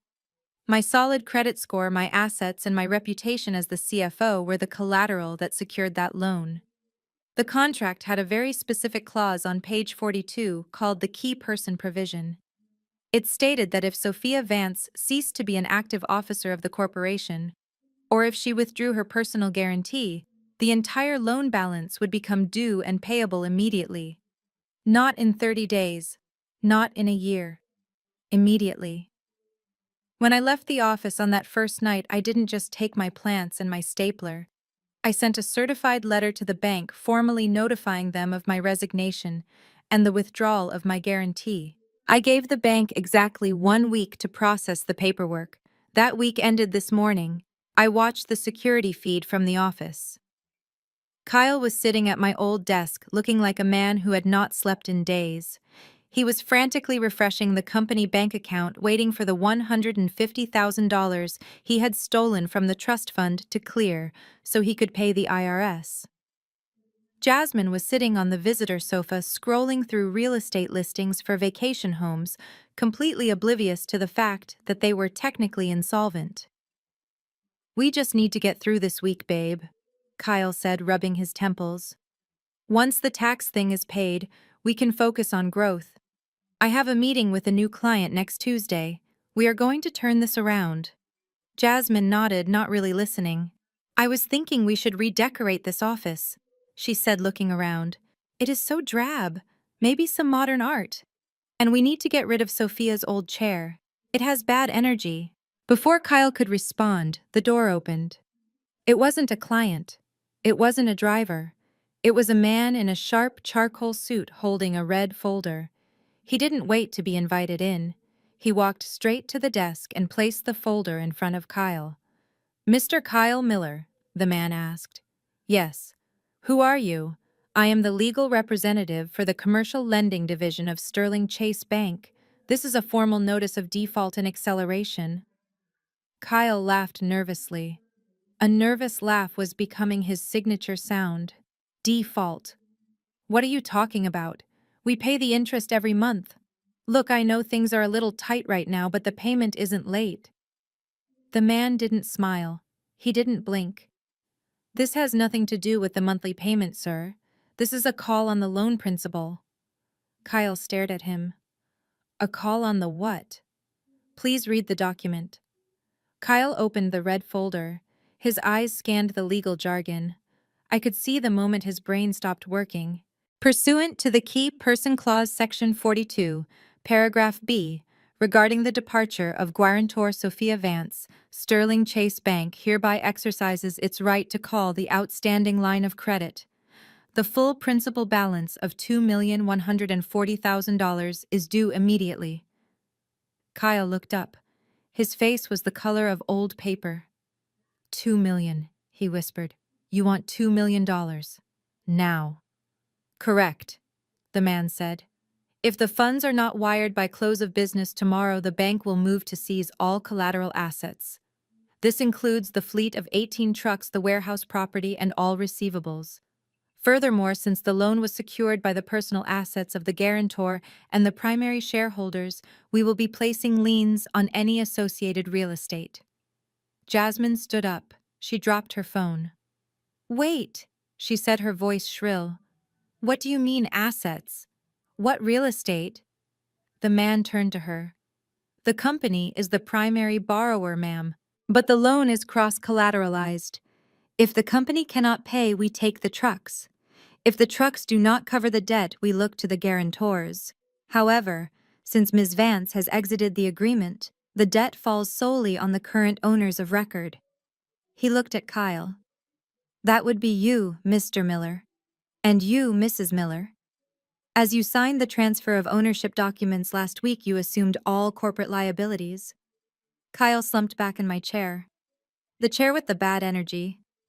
"But we don't have $2 million, he stammered. "We don't even have $2,000. "Then I suggest you liquidate immediately," the man said. "You have 48 hours before the sheriff arrives to padlock the gates. Good day." The lawyer turned and walked out, leaving a silence so heavy it felt like it would crush the building. Jasmine walked over to the desk. She snatched the paper from Kyle's hand. She read the number. $2 million. She read the reason. Departure of Sophia Vance. She did this. Jasmine screamed. She threw the paper across the room. She knew this would happen. That is why she tricked us into signing those papers. She knew the loan would explode. Kyle didn't scream. He was doing math in his head. Terrible, terrifying math. "It is not just the loan, Jasmine," he said, his voice shaking. If the bank seizes the trucks, we can't deliver the goods. If we can't deliver the goods, the clients sue us. And if the bank takes the warehouse—" He looked up at her, tears streaming down his face. "The warehouse is the only asset we have. If we lose that, we lose everything. And the house? The house is in the company name too, Jasmine." Jasmine froze. "What did you say?" "The deed transfer," Kyle said, burying his face in his hands. "To save on taxes, I transferred the house into the company LLC. If the bank seizes the company assets, they take the house," Jasmine whispered. "My house, my sanctuary." She fell onto the sofa. The realization hit her like a physical blow. They hadn't inherited a fortune. They hadn't been gifted an empire. They had been handed a grenade with the pin pulled out, and I was the one holding the spoon. My parents had given them everything, but without me, everything was nothing. They were standing in the wreckage of their own greed, holding a bill for $2 million, and the only person who could pay it was the sister they had called a thief in a hotel lobby 24 hours ago. I closed the laptop screen. My matcha latte was finished. The trap was sprung. The cage door had slammed shut. Now they weren't just broke. They were drowning in debt that would follow them for the rest of their lives. And the worst part for them wasn't the money. It was the knowledge that I had warned them. I had told them on that first night that they deserved everything they were getting, assets and liabilities. They finally understood the difference. My phone buzzed. It was Damon. "The wire transfer for the trust fund just cleared. The money is in Kyle's account." I smiled. Perfect. Kyle now had $150,000 of stolen money sitting in an account that was about to be frozen by the bank. He wouldn't be able to use it to pay the IRS. He wouldn't be able to use it to pay the loan. It would just sit there as undeniable evidence of his crime. I picked up my phone and dialed my lawyer. "Mr. Sterling," I said. "It is time for the final meeting. Call them. Tell them I have a solution. Tell them I am willing to talk." "But you are not going to save them, are you?" Mr. Sterling asked. "No," I said. "I am going to buy them." The phone call came exactly 3 hours after the bank lawyer walked out of the office. I was expecting it. In fact, I had placed a bet with myself that they would break before dinner time. I was sitting on my balcony watching the ferry boats cross the dark water of the Puget Sound when my phone lit up with my father's number. I let it ring 4 times. I wanted him to sweat. I wanted him to sit in that silence and think about every time he had silenced me. When I finally answered, I did not say hello. I simply said, "Listening." "Sophia." My father's voice was weak, raspy from the medication and the stress. "Sophia, please do not hang up. We need to talk. This has gone too far." I took a sip of my wine. "I am not the one who took it too far, Dad. I am the one who walked away. You are the ones who chased me with lawsuits and accusations. I know, I know." He coughed a wet, heavy sound that rattled in his chest. "Your mother is upset. Kyle is... well, Kyle is overwhelmed. We underestimated the complexity of the finances. We admit that. The bank was here today, Sophia. They are threatening to call the loan. They want $2 million by tomorrow." He paused, waiting for me to gasp or offer sympathy. I remained silent. "We are a family, Sophia." He continued, his voice gaining a little strength, a little of that old patriarchal arrogance. "And families help each other. I have discussed this with your mother and Kyle, and we have come to a decision. We are willing to make you an offer. We want you to come back as CFO. We want you to fix this mess with the bank. You talk to them, they trust you. Get them to reinstate the loan. And in exchange," I asked, "in exchange, we are prepared to offer you equity, real equity this time. We will give you 10% ownership of Marcus Logistics." I froze. I pulled the phone away from my ear and looked at it as if it had spoken a foreign language. 10%. After 10 years of 80-hour weeks, after saving them from bankruptcy 3 times, after personally guaranteeing their debt. They were offering me 10% of a company that was currently worth negative $2 million. I started to laugh.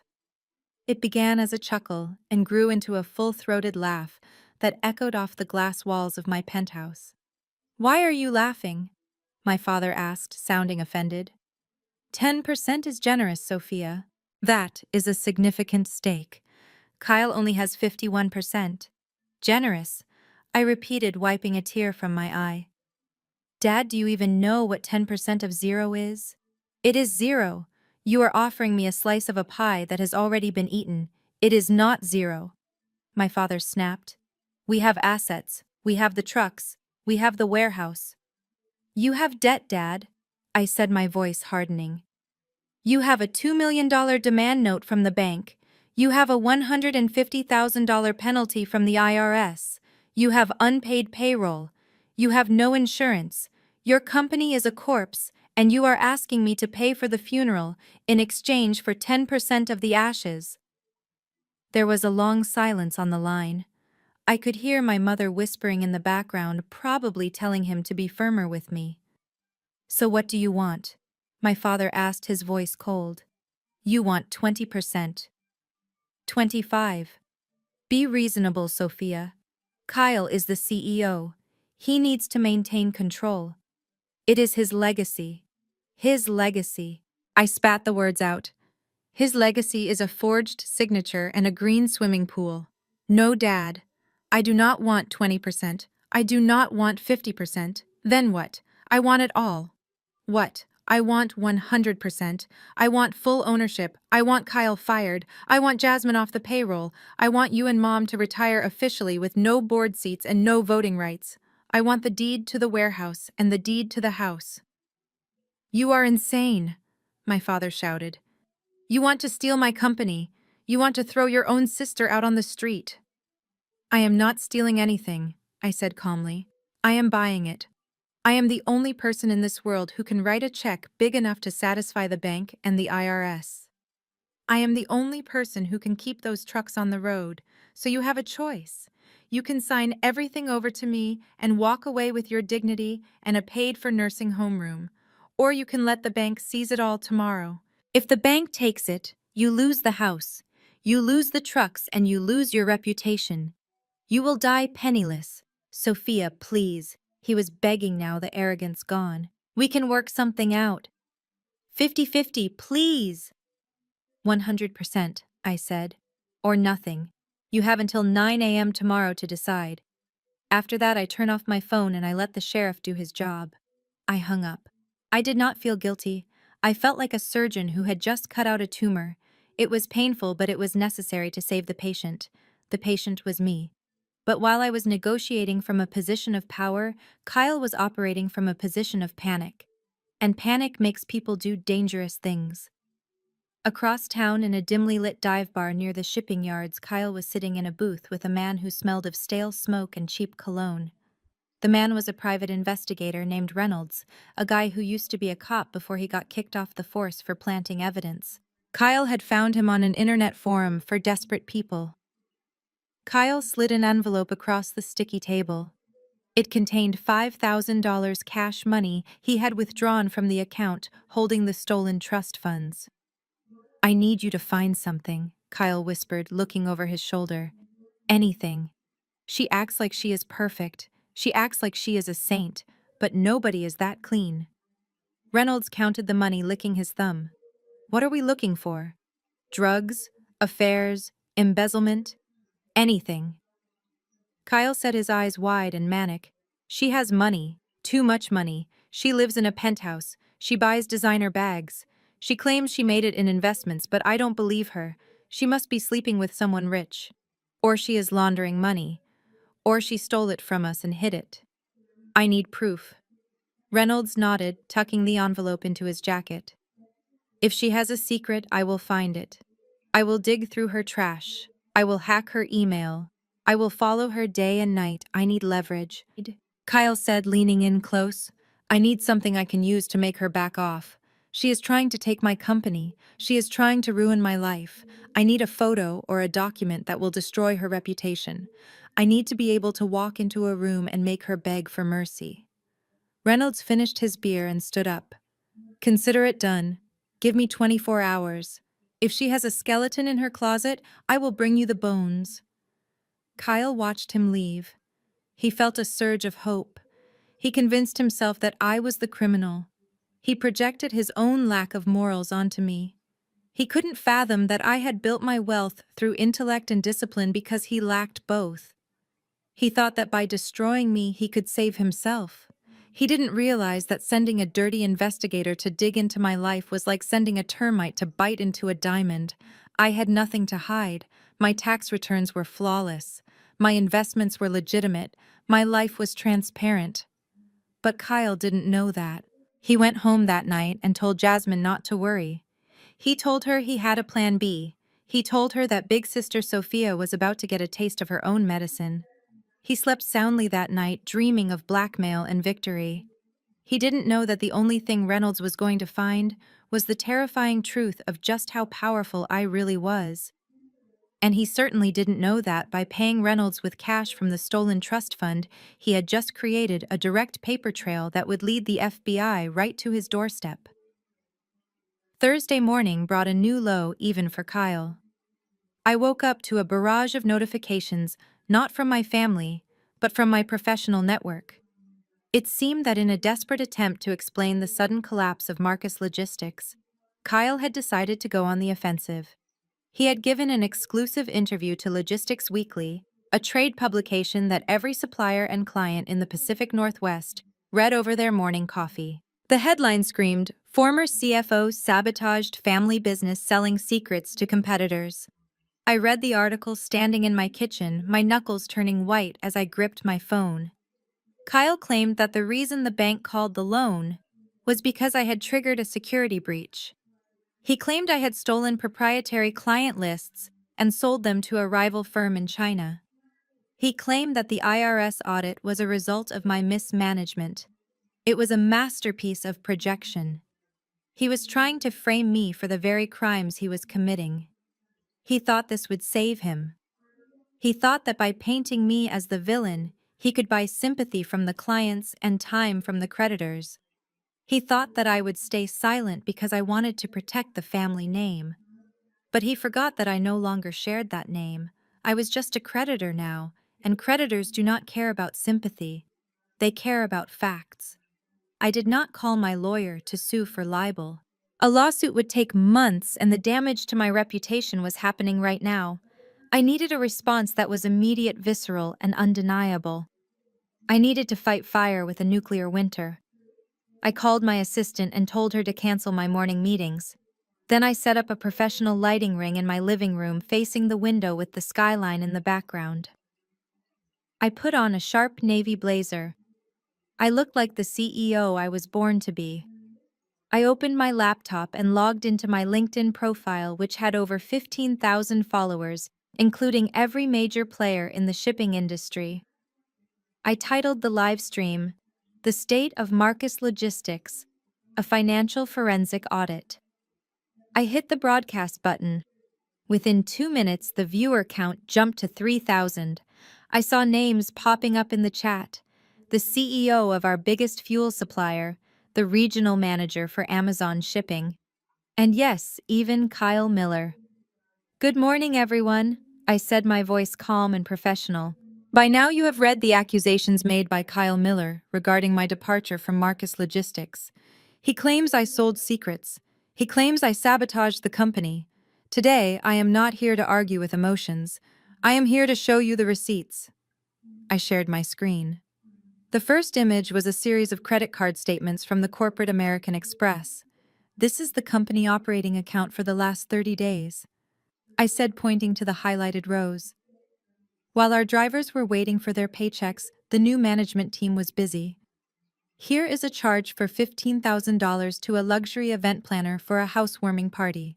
Here is a $5,000 charge to a high-end boutique listed as office supplies. Here is a charge for a first-class ticket to Miami listed as business development. These are not business expenses. This is embezzlement." I could see the comments section exploding. People were tagging Kyle, asking for explanations. I moved to the next slide. It was the letter from the IRS. Mr. Miller claims I caused the audit. Here is the official notice of penalty dated 3 days after I resigned. It clearly states that the fraudulent deductions regarding personal real estate were filed on Monday the 16th. I left on the 10th. This filing was authorized by the new CEO, Kyle Miller, who attempted to write off a swimming pool as a facility maintenance cost. The viewer count hit 5,000. The industry was watching a public execution. But I am not done, I said, looking directly into the camera lens. Mr. Miller claims I am the one with ethical issues. He claims I am the security risk. I would like to show you one final piece of evidence. This video was provided to me by the security team at Sterling Chase Bank regarding a transaction that took place yesterday.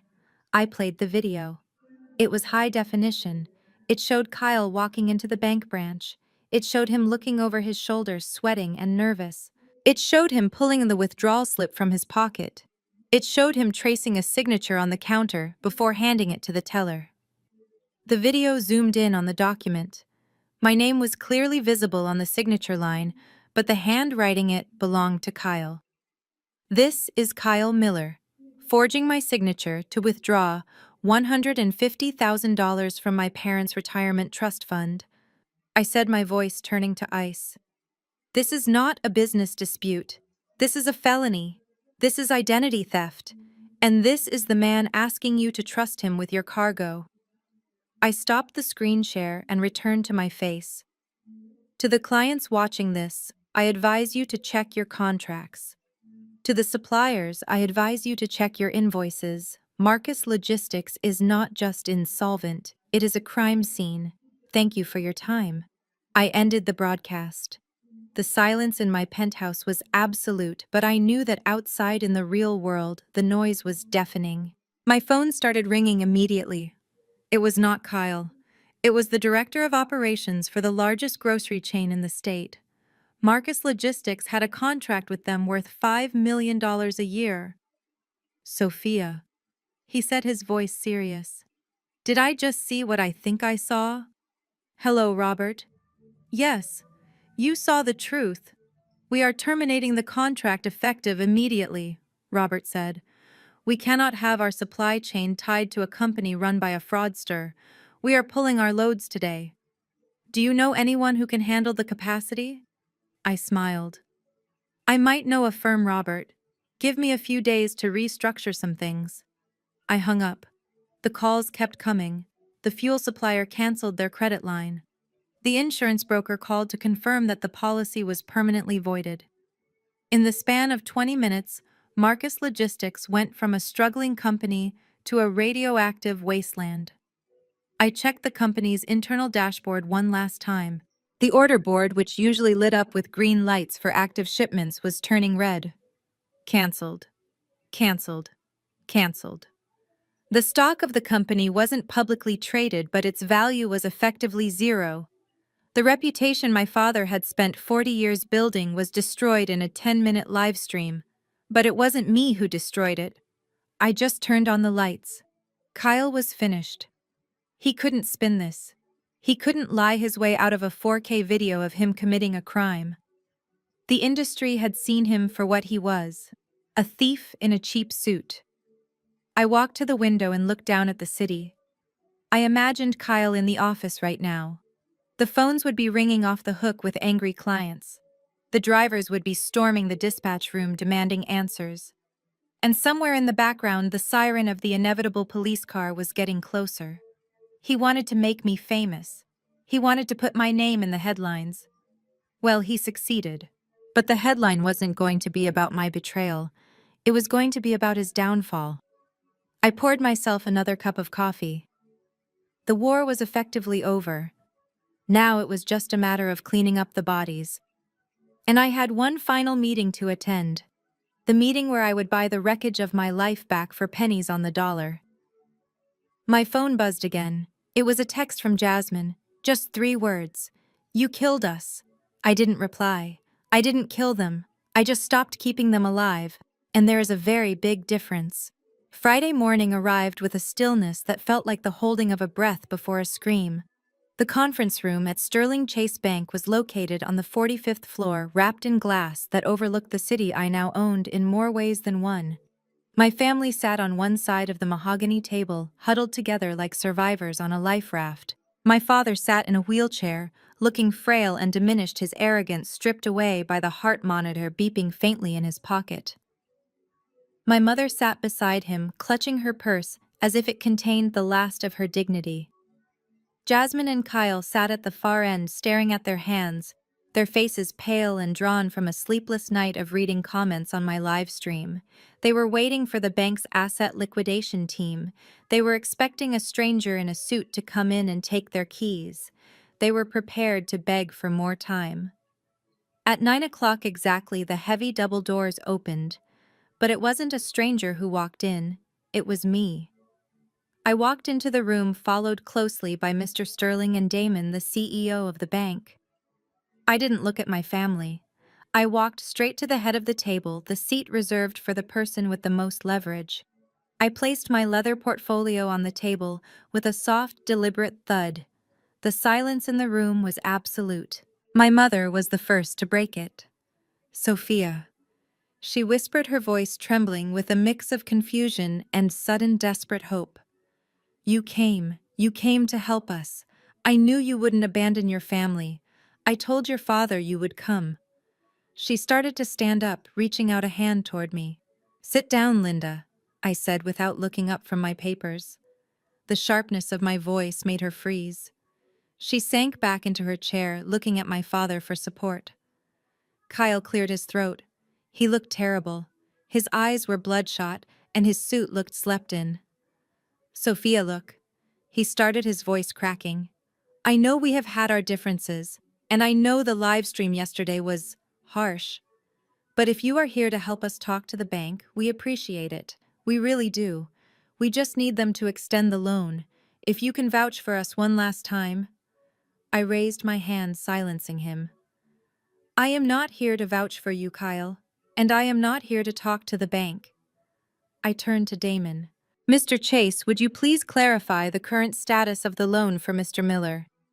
Damon nodded, adjusting his tie. "Certainly.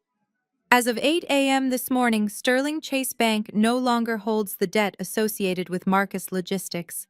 We have sold the entire portfolio, including the commercial line of credit, the mortgage on the warehouse, and the lien on the residential estate." Kyle blinked. "Sold it? Sold it to who?" Damon gestured toward me. "To Sophia Holdings, LLC. Ms. Vance purchased the debt in full for a lump sum payment. She is now the sole creditor for all your outstanding obligations." The room seemed to tilt on its axis. My father gripped the armrests of his wheelchair, his knuckles turning white. Jasmine let out a small gasp, covering her mouth. "You," my mother hissed, "you bought our debt." I looked at her. "I did, which means I am the bank now. And unlike Sterling Chase, I do not have a board of directors to answer to. I do not have to follow corporate policy on foreclosure timelines. I can call the loan whenever I want, and I am calling it right now." I opened my portfolio and pulled out two crisp stacks of documents. I slid them across the polished wood table until they rested directly in front of Kyle. "You have two options, Kyle, and because I value efficiency, I will make them very simple for you to understand." I pointed to the stack on the left. Option 1. This is a deed in lieu of foreclosure and a transfer of equity agreement. By signing this, you agree to transfer 100% of Marcus Logistics, including all assets, trucks, and client contracts, to me. You also agree to transfer the deed to the family estate to me. In exchange, I will forgive the $2 million debt. You walk away with nothing, but you also walk away with zero debt." Jasmine jumped up, knocking her chair back. "You want the house?" she screamed. "You can't take my house. It is our home." "Sit down, Jasmine," I said, my voice low and dangerous. "Before you look at option 2. I pointed to the stack on the right. It was thinner, but far more lethal. Option 2. This is a criminal complaint drafted by the district attorney's office, ready for my signature. It details the wire fraud, the identity theft, and the embezzlement of $150,000 from the Oakwood Trust. Kyle went rigid. He stared at the document as if it were a poisonous snake. "You see, Kyle," I continued, "the bank was kind enough to provide me with the 4K video of you forging my signature. I also have the IP logs of you accessing the account. If you do not sign option 1, I will sign option 2. The police are waiting in the lobby. If I press charges, you will go to prison for a minimum of 10 years. And while you are in prison, I will still foreclose on the house and the company through the standard legal process. So the result is the same. I get everything. The only variable is whether you spend the next decade in a cell or in a studio apartment." My father made a choking sound. "Sophia," he rasped. "This is your brother-in-law. This is family. You wouldn't send him to jail." I turned to my father. For the first time, I let him see the anger I had been suppressing for years. "Family," I repeated. "Was I family when you handed my life's work to him because he was a man? Was I family when you kicked me out of my own home? Was I family when you accused me of stealing?" I stood up, leaning over the table. "Kyle stole from you, Dad. He stole your retirement. He forged my name to steal the money you saved for your old age. And you are asking me for mercy." My father looked at Kyle. "Is it true?" he whispered. "Did you take the trust money?" Kyle looked down, unable to meet his eyes. He nodded slowly. "I had to, Dad," he mumbled. "I had to pay the taxes. I was going to pay it back." My father closed his eyes. A single tear leaked out and rolled down his cheek. He slumped in his wheelchair, defeated not by me, but by the truth. I looked at my watch. "You have 5 minutes," I said, checking the time. "Sign the transfer papers, and Kyle walks free. Do not sign, and he leaves in handcuffs." The room was silent, except for the sound of Jasmine sobbing softly. My mother reached out and took the pen from the table. Her hand was shaking so badly she could barely hold it. She didn't look at me. She looked at Kyle. "Sign it," she whispered. Kyle looked up. "But Mom, the company." "Sign it, you idiot," she hissed, her voice cracking. "Do you want to go to jail? It is over." She won. Kyle picked up the pen. He looked at the transfer agreement. He looked at the clause that stripped him of his title, his shares, and his dignity. He looked at the clause that evicted him from the house he thought was his castle. He signed. He signed page after page, handing over the empire he was too weak to rule. Jasmine signed next, her tears blotching the ink. My father signed last, his signature barely legible, a scrawl of surrender. I took the documents. I checked every signature. Then I placed them back in my portfolio. I picked up the criminal complaint. I looked at Kyle. "You are lucky," I said. "I am better at keeping my word than you are." I ripped the criminal complaint in half. Then I ripped it again. I dropped the pieces on the table. "You have 24 hours to vacate the property," I said. "My contractors are coming tomorrow to change the locks. Take your clothes, leave the furniture. And Kyle?" He looked up at me, his eyes hollow. "Do not ever use my name again." I turned and walked out of the room. I didn't look back. I didn't say goodbye. I walked out into the lobby where the sun was streaming through the glass windows. I took a deep breath. The air tasted clean. It tasted like justice. I had bought my freedom.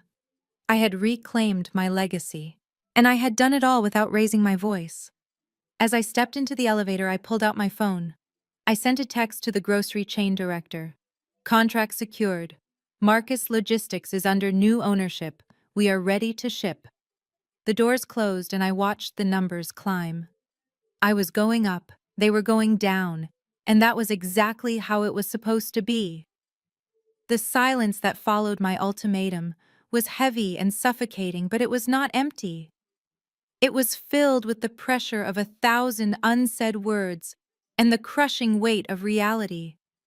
I turned toward the heavy oak doors, my heels clicking on the floor, ready to leave them to their fate. My hand was reaching for the brass handle when the explosion happened.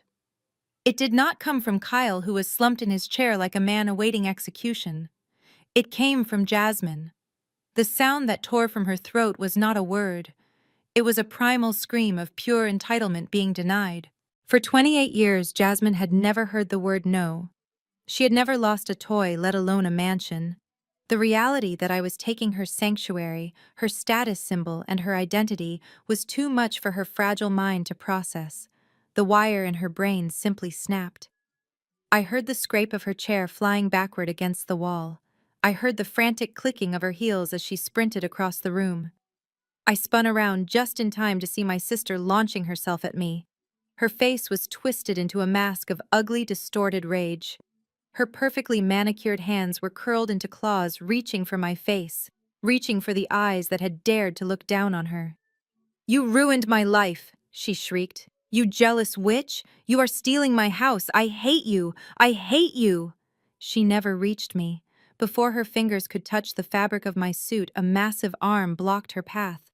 It was the bank security officer, a man who had been standing silently in the corner like a statue. He moved with a speed that belied his size. He caught Jasmine by the waist mid-air and swung her around, pinning her arms to her sides. "Let me go," she screamed, kicking her legs wildly. "Let me kill her. She is a thief. That is my house. That is my life." The officer held her firm, his face impassive. He looked at me for instruction. I stood completely still. I did not flinch. I did not step back. I watched my sister thrashing like a toddler in a supermarket aisle, and for the first time I saw her clearly.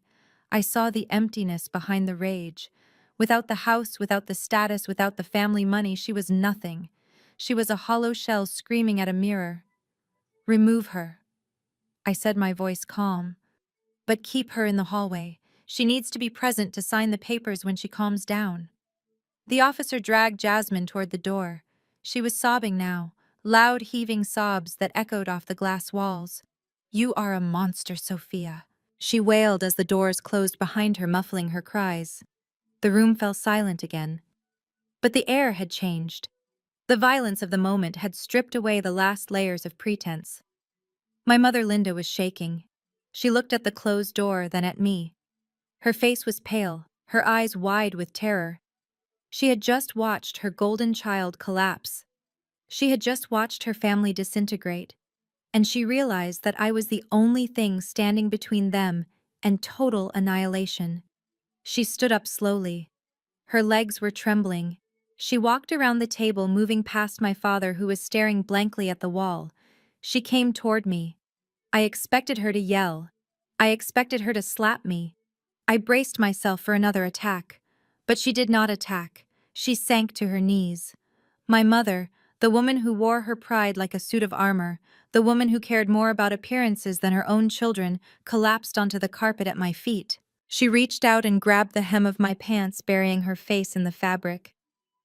"Sophia, please," she sobbed, her voice muffled and broken. "Please, baby, don't do this. We are your family. We are your blood. I carried you for 9 months. I gave you life. How can you be so cruel? How can you take everything from us?" I looked down at her. I looked at the woman who had told me I was unlovable. I looked at the woman who had kicked me out of my home to build a gym for her son-in-law. I felt a flicker of the old Sophia rising up, the little girl who just wanted her mommy to hold her.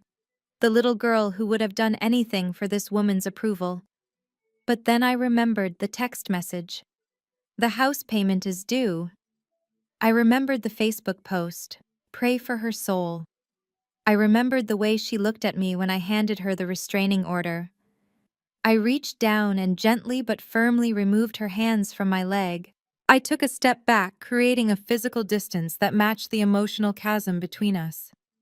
"Get up, mother," I said, my voice flat. "You are ruining your suit." She looked up at me, tears streaming down her face, ruining her makeup. "We are blood, Sophia," she whispered.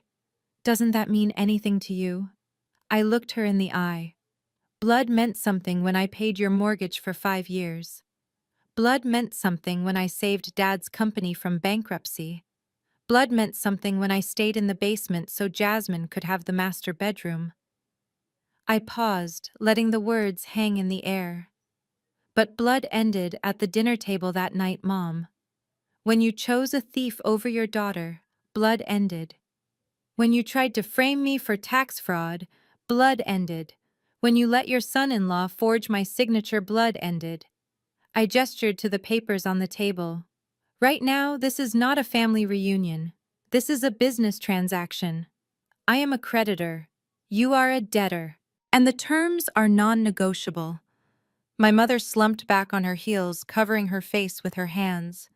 She knew it was over. The guilt card, the manipulation card, the mother card. I had burned the deck. I turned my attention to the head of the table. Dad, I said. My father Marcus slowly turned his head. He looked older than I had ever seen him. The fire was gone from his eyes. He looked small in his wheelchair. It is time to decide, I said. The clock is ticking. Do you want Kyle to go to prison? Do you want the world to know that the CEO of Marcus Logistics is a felon? Or do you want to sign the paper and walk away with your freedom? My father looked at Kyle. Kyle was staring at the table, tears silently dripping onto the mahogany. He didn't look up. He was too cowardly to even face the man whose legacy he had destroyed. My father reached into his pocket. His hand was shaking so badly he struggled to find his pen. He pulled out an old silver Parker pen, the one I had bought him for his 50th birthday. He stared at it for a moment, perhaps remembering the daughter who had given it to him. He looked at me one last time. There was no anger in his eyes anymore, only a profound sadness. You win, Sophia, he whispered. You always were the smart one. We just were too blind to see it. He leaned forward. He pressed the pen to the paper. The scratching sound of the nib on the document was the loudest sound in the room. He signed his name, Marcus Vance. Then he pushed the papers toward Kyle. Sign it, my father said, his voice cracking. Give her the company, give her the house, give her everything. It is the only way to save yourself. Kyle grabbed the pen like a lifeline. He didn't read the terms. He didn't hesitate. He scribbled his signature on every line I had highlighted. With every stroke of the pen, he signed away his authority, his status, and his future. He signed away the trucks he couldn't manage. He signed away the house he couldn't pay for. When he was done, he pushed the stack toward me. He looked up, his eyes hollow and red. Are we done? He asked. Am I free? I picked up the papers. I checked every signature. They were perfect. The transfer was complete. I owned it all. I looked at Kyle. You are free from prison, Kyle, I said, closing the portfolio. But you are not free from the consequences. You have 24 hours to get out of my house. And if I find one scratch on the walls, if I find one item missing, I will sue you for damages so severe you will be working for the rest of your life just to pay the interest. I turned to my mother, who was still weeping on the floor. Dad signed. I said, It is done. You can go now. I walked to the door and signaled the security officer. He opened it, and Jasmine was standing there leaning against the wall, looking defeated. Go inside and sign your name, Jasmine, I said as I walked past her. Then pack your bags. I walked down the hallway, my footsteps echoing on the marble. I didn't feel triumph. I didn't feel joy. I felt a cool, clean sense of closure. The weight of their expectations, the burden of their failures, it was all gone. I pressed the elevator button. As the doors opened, I looked back one last time. The conference room door was closing. I saw my father sitting with his head in his hands. I saw my mother kneeling on the floor. I saw Kyle staring at nothing. They were a family united by loss. I stepped into the elevator and pressed the button for the lobby. The doors slid shut, sealing them away in their glass tower of regret. I took out my phone and called my contractor. Hello, I said. This is Sophia. I need you to meet me at the estate tomorrow morning at 8 a.m. Bring a locksmith, bring a cleaning crew, and bring a painter. What color are we painting, Miss Vance? He asked. Paint it all white, I said. I want a clean slate. The elevator reached the ground floor. I walked out into the sunlight. The air smelled of rain and diesel and victory. I had lost a family, but I had found myself. And looking at the skyline of the city that was now my playground, I knew that was a trade I would make 1,000 times over. 6 months is a long time in the world of business, but in the world of healing, it is just the blink of an eye. Yet as I stand on the terrace of my renovated estate, looking out over the heated infinity pool that glows like a sapphire against the autumn twilight, it feels like I have lived an entire lifetime since that day in the bank conference room. The house behind me does not look like the fortress of expectations it once was. The dark, heavy drapes are gone, replaced by sheer linen that lets the light flood in. The walls that once held the whispers of my mother's criticism have been knocked down, creating an open, airy space that breathes. It is no longer the Vance family estate. It is my home. Today is Thanksgiving. In the past, this holiday was a performance.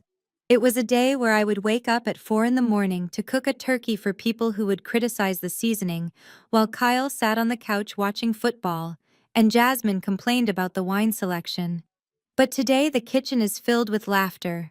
My fiancé Damon is carving the turkey, and he is not doing it because it is a woman's job or because he was ordered to. He is doing it because he loves to feed the people he cares about. Around the table sit 12 people. None of them share my DNA, but all of them share my values. There is Tasha, my best friend.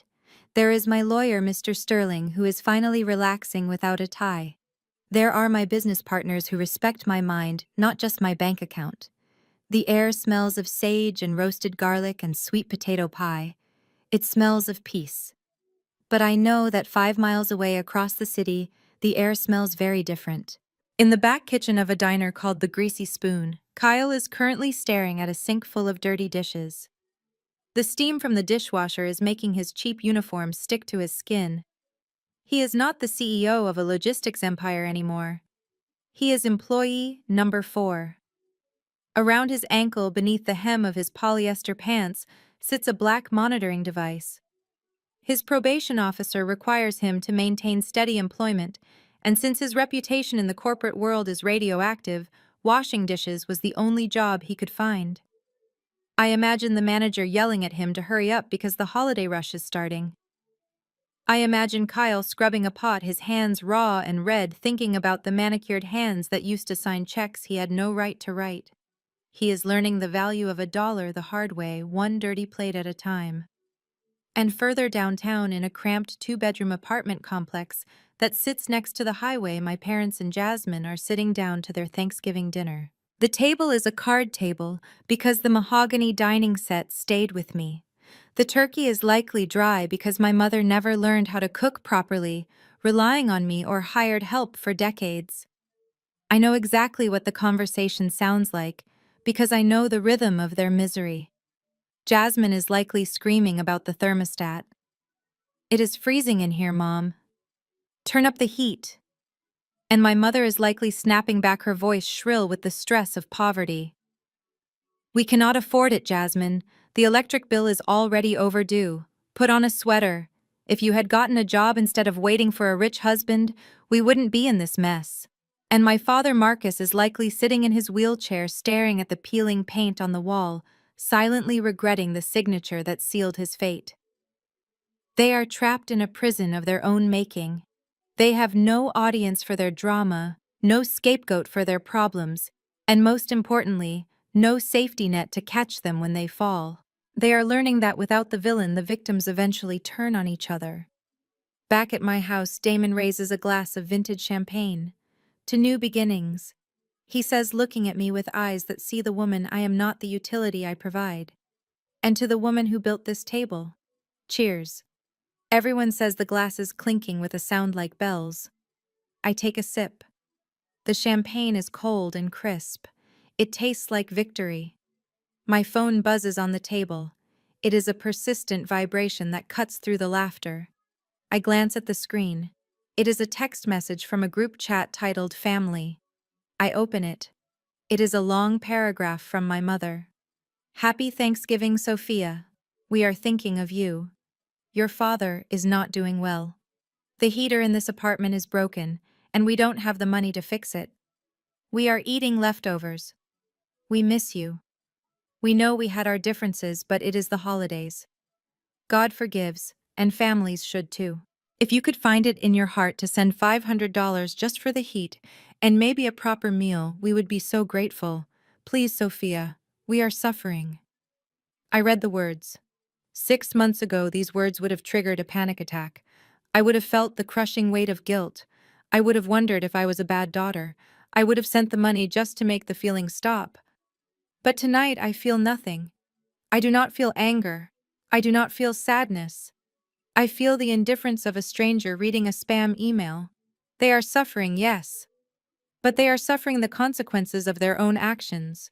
They are cold because they burned the house down to keep themselves warm. They are hungry because they bit the hand that fed them. I look at Damon. He sees the phone in my hand. He knows who it is. Everything okay? He asks quietly. I look at the message one last time. I could reply. I could tell them that $500 is what Kyle spent on a bottle of wine at that first dinner. I could tell them to ask their golden child for help. I could block them and erase them from my phone forever. But blocking them implies that their existence still affects me. Blocking them is a reaction. Instead, I simply slide my finger across the screen. I toggle the switch that says hide alerts. I do not block the number. I just mute the noise. Let them text. Let them beg. Let them scream into the void. I will not hear it. Everything is perfect. I say to Damon, placing the phone face down on the table. I pick up my glass. I look around the room at the warm light reflecting off the white walls. I look at the people who love me. I look at the life I have designed, a life that is authentically mine. They wanted to break me. Instead, they built me. They wanted to bury me. But they didn't know I was a seed. I take another sip of wine and smile. The best revenge isn't watching them suffer, although I admit the view from the top is spectacular. The best revenge is living so well that you forget they even exist. Happy Thanksgiving, I whisper to myself. And for the first time in 32 years, I truly mean it. My journey taught me that you cannot save people who are determined to drown, even if they share your blood. For years, I confused exploitation with love, believing my worth was tied to my utility. But when I finally stopped paying for their affection, I realized my true power lay in my independence. The greatest freedom comes from understanding that no is a complete sentence. You do not owe anyone your peace, your assets, or your future, no matter who they are. The best revenge is simply thriving without them. If Sophia's victory resonated with you, please hit the like button and subscribe for more stories of resilience. Have you ever had to choose yourself over your family? Tell me your story in the comments below.